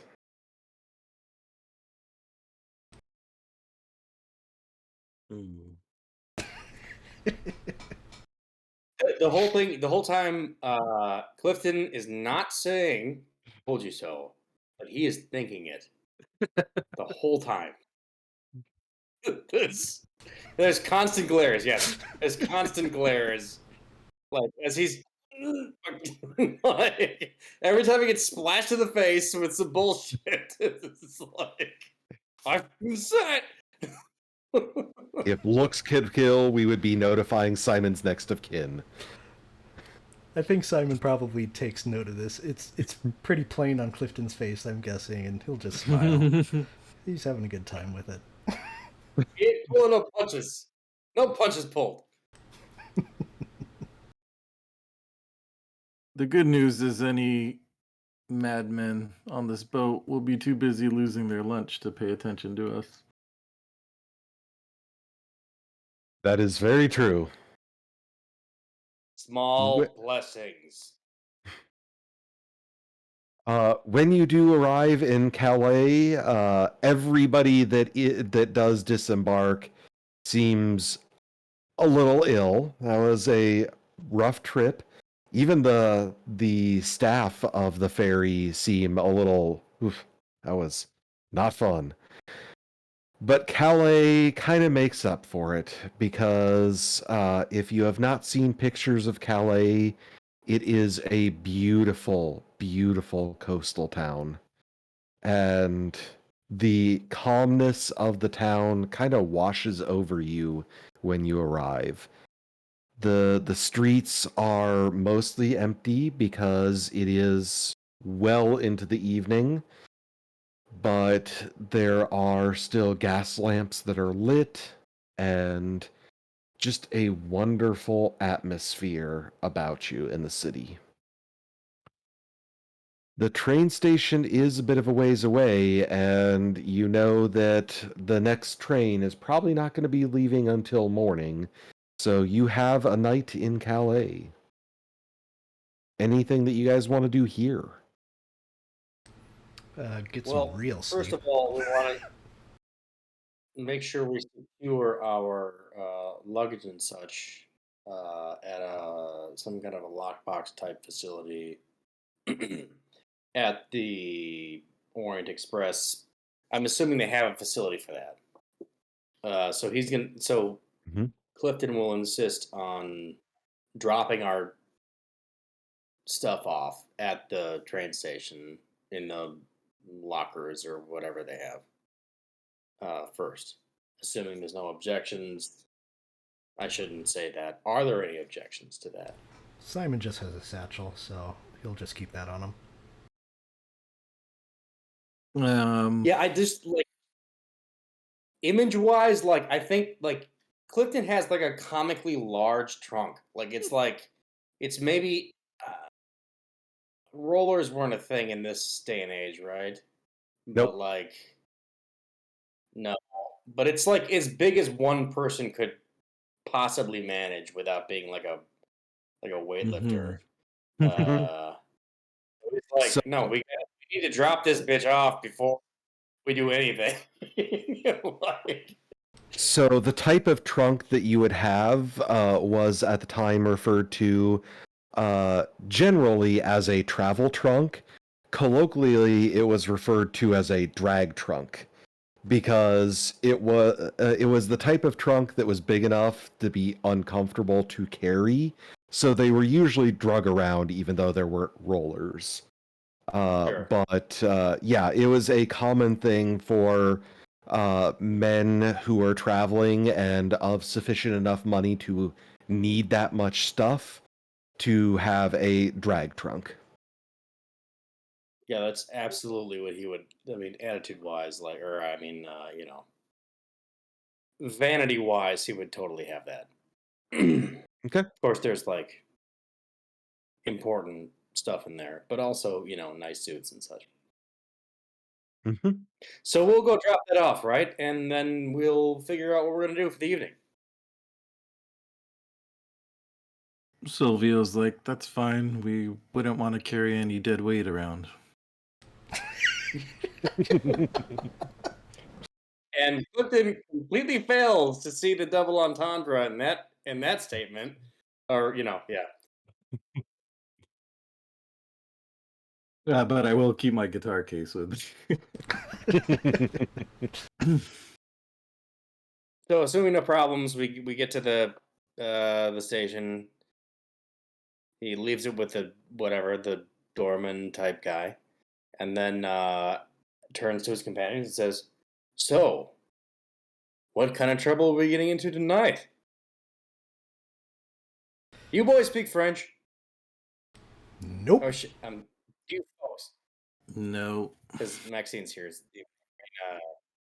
Kathleen is here with us, right? Technically.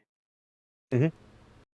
She when you ask because you say, "Do you boys speak French?" she actively ignores you. Of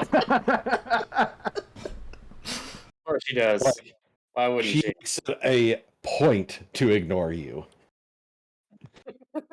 Just like turns around. Yeah. Okay. Well, I hear, okay. Let me think here. This is completely fabricated. I can't think of anything. I can't make up anything. In like, I want to say I hear something is nice in Calais, but I got nothing here. I'm trying to like. I hear that brandy in Calais is next level. Let's go find a bar. And Let's find a yeah. place to sleep, I think. Hotels will have a bar.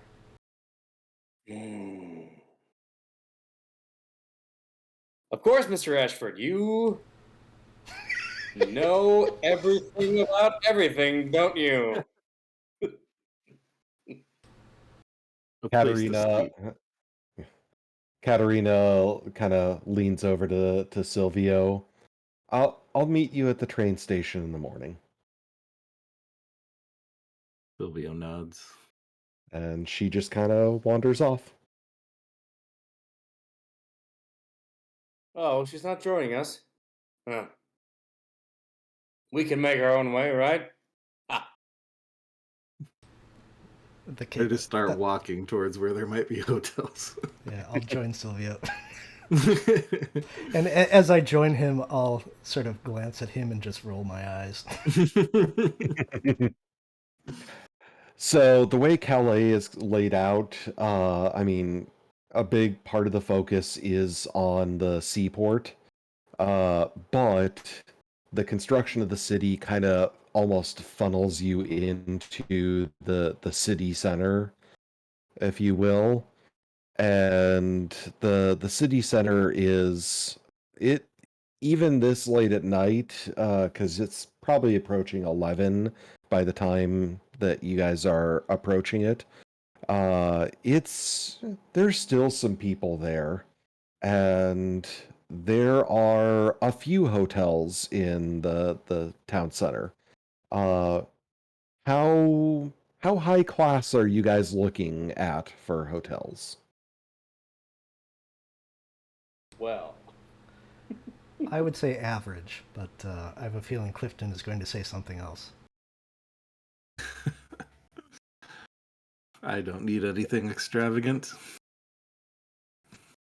well, I mean, when these dudes like maybe like uh say like, oh, this might be good, this might be good, and Clifton's probably like, oh, come on, we can do better than this, and maybe it's like even assuming there's no interference, it's like even an hour. Like they're looking for hotels that Clifton accepts because like we're talking like this becomes an onerous thing. Like they're like, what about this? And he's like, well, let's. And so like it's like becomes like a whole chore. And finally, they find something nice enough, maybe.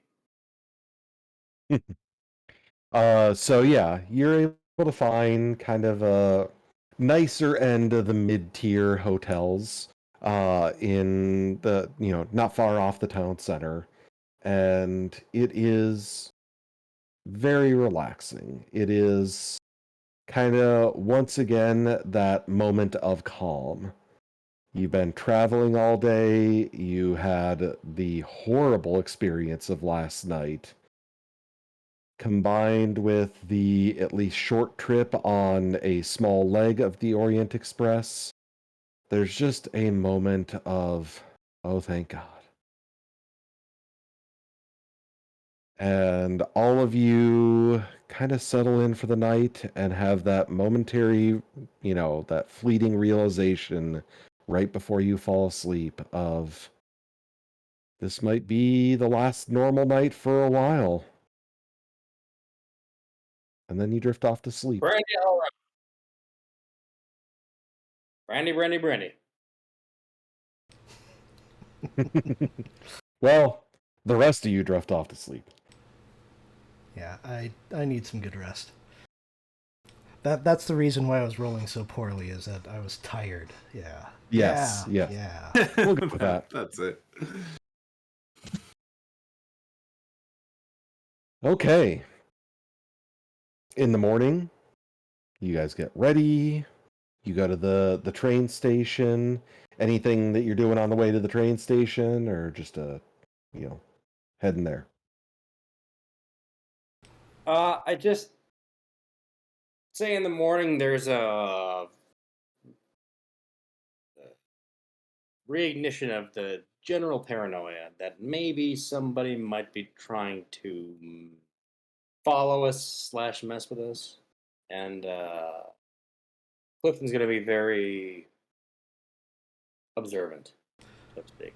Yeah, it might not be a bad Look idea. around for anyone, specifically with a Fez, but in general, people whose eyes are too dark to us too often. Okay. For anybody paying attention, go ahead and roll spot hidden. I'm going to spend points because I'm tired of this. Failure. So I will spend 4 points to make it at least a success. Holy crap, that's a bad failure. Yeah. Not is that a fumble or is that just a? It is not. Generally, a 96 is going to be where it starts getting into potential fumble range, depending on the Just type of roll. just short of misfortune, but definitely didn't see anybody or anything that it was trying to not be seen. On the Bummer. other hand, Simon, with your success, you are pretty sure that you are not being watched. There is not a definitive way to tell. It is a crowded town in the morning, and you are on your way to the train station, and the train station is crowded. But that you kind of feel like is probably working in your favor. You are paying close attention to your surroundings, and you're pretty sure that, at least for now, you are safe. Sounds good. Okay. And about the time that you get to the station, Katerina is there waiting for you, and she appears to be, relatively rested herself. Good to see you, Kat. Hope you had a restful sleep. Enough. All right. Let's board. Or, I should say, feel like boarding? On to the next adventure.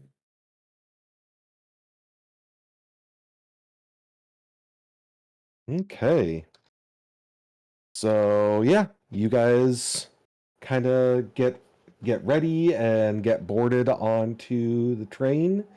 And thankfully, you are early enough that you can get the same setup for berths on this particular leg of the journey. However, people, for the most part, are not really in the sleeper cars because this is going to be a relatively quick journey to Paris. There is a brief stop in Amiens. Amiens? I have no idea how that's pronounced. But it is literally just a brief stop to deliver mail, pick up a few things, but your actual next stop is Paris. Sounds good. So, side note, Lausanne, the next stop after Paris, is that still in France, or is that looks like it might be in Switzerland? I don't know that town. After Paris, you mean? Lausanne is Yeah. in Switzerland. Okay. It's So- actually right on Lake Geneva. So, if it's going to be relevant, my associate Arthur Beaumont maybe lives in Paris. Could be useful if we need to find information about, oh shoot, I forgot the name. Yeah, I forgot too. There were two. Comet There's only one in. Fenelek? Comte Which one Fenelek. was the Comte Fenelek? Comte? Which? Oh, Beddoes Nose. That's what it was. Okay. Couldn't remember which one it was. And by the way, Yeah. for our audience, I am going to be doing my best to pronounce words, but considering I can't even pronounce English words, don't expect much out of me this campaign. Yeah, we like to pronounce Comte. things as well as we can. I mean, Fenelek. if we are going through Germany on this, I actually do speak enough German. I could probably fake my way through a lot of it, but I do not know any of the languages we're going through, and I am going to slaughter these beautiful languages, so I would like to apologize now. Yeah, I will also apologize ahead of time.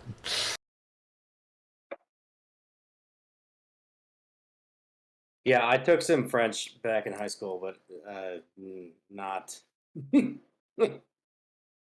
not confident in my pronunciations for a lot of things.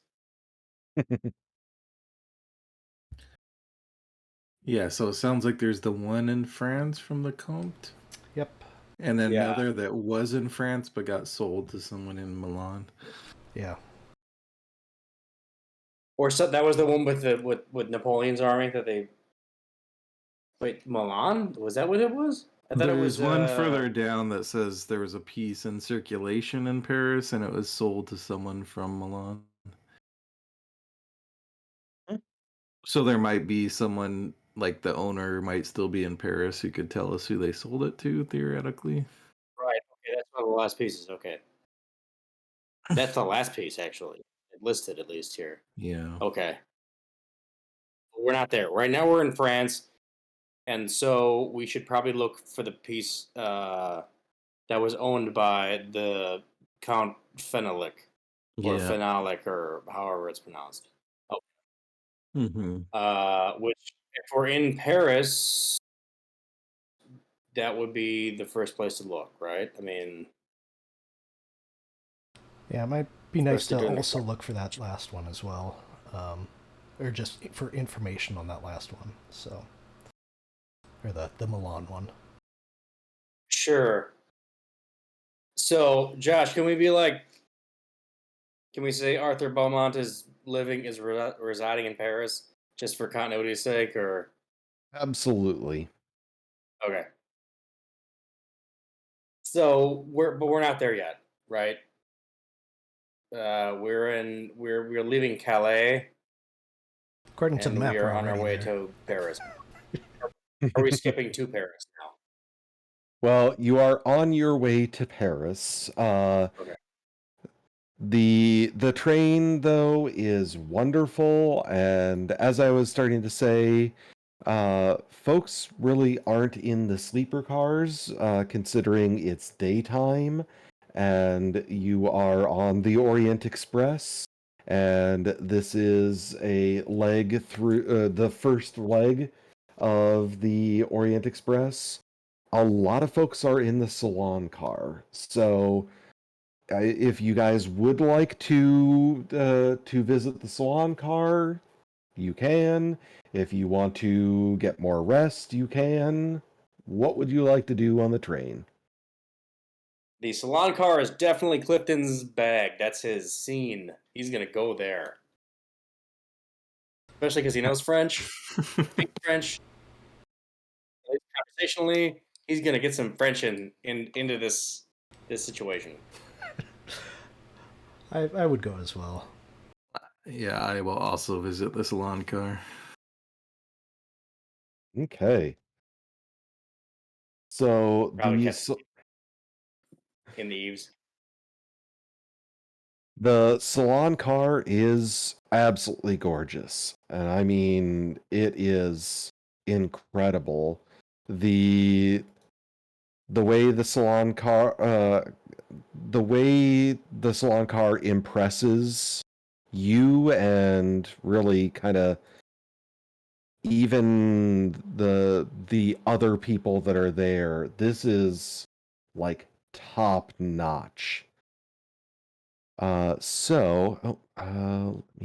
do not have all of your tokens here.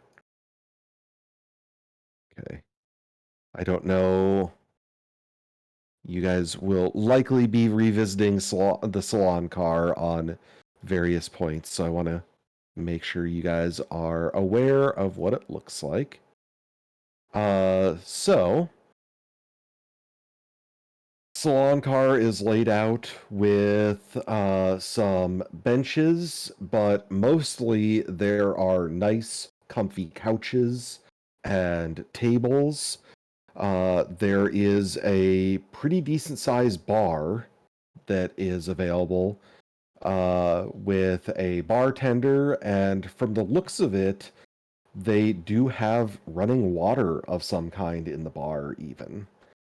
It is incredibly well set up and maintained, and there are servants that are kind of running back and forth and getting drink orders and taking care of people. And there's a harpsichord. There is a pretty nice quality one, too. Nice. I should have Very classy. thought that there would be, yeah, some sort of piano thing with the organist for. Pianos are, at this time, for the most part, too big for a train, but a harpsichord is just the right size. Nice. Very nice. So are all these the golden? Oh, never mind. Everyone's got a golden border. So are all the NPCs on this that I'm seeing? Are they servants or some of them like? It looks like some of them These are are all patrons, right? passengers. Or are they all? Okay, okay. So the servants are non. Okay, I got you. Nope. No tokens to represent them at this time. Sure. Okay. Well then. Yeah, I Clifton guess I'll go wants some mingle. brandy. Grab a drink. Brandy, please. Katarina, Brandy. Katarina kind of hides off in one corner away from. I'll make sure Katarina gets a drink that she likes. Okay. I'm gonna sit down at this chair where my token is, and I just want to kind of overhear what people are talking about. What's the conversation of the day? Absolutely. Nice. If you could roll listen for, excuse me, roll listen to try to eavesdrop in. Okay, Sylvia's not a great listener, apparently. Let's see. I failed by 5. I'm just gonna spend luck because I want to succeed. I will spend 5 to succeed. Absolutely. I mean, you guys get back a decent amount of luck, Yeah. so don't forget about that. Yeah, you do overhear some conversations, and the main topic of conversation does appear to be uh, these folks are talking about the workers' strike in London that started. News is starting to spread today that the workers' strike is not only going strong, it is kind of spreading throughout London.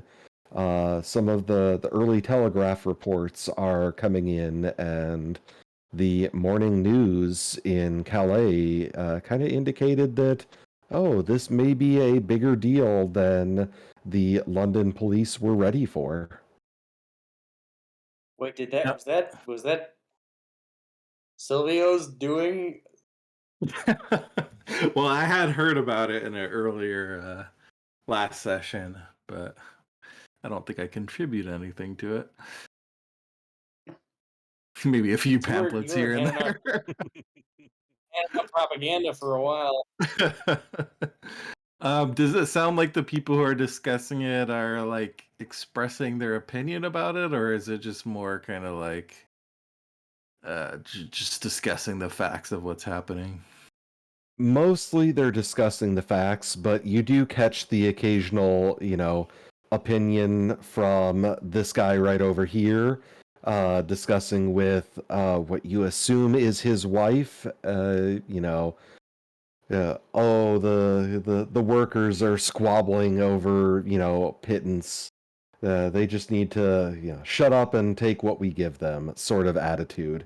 It's not exactly his phrasing, but that is definitely the intent behind what he's saying. The world works, damn it. If you look at the class of the people in here, that's probably the predominant opinion, I unfortunately. would assume so, yeah. Mhm. You definitely get that Is feeling. how the world works. But yeah, I will mingle. Okay.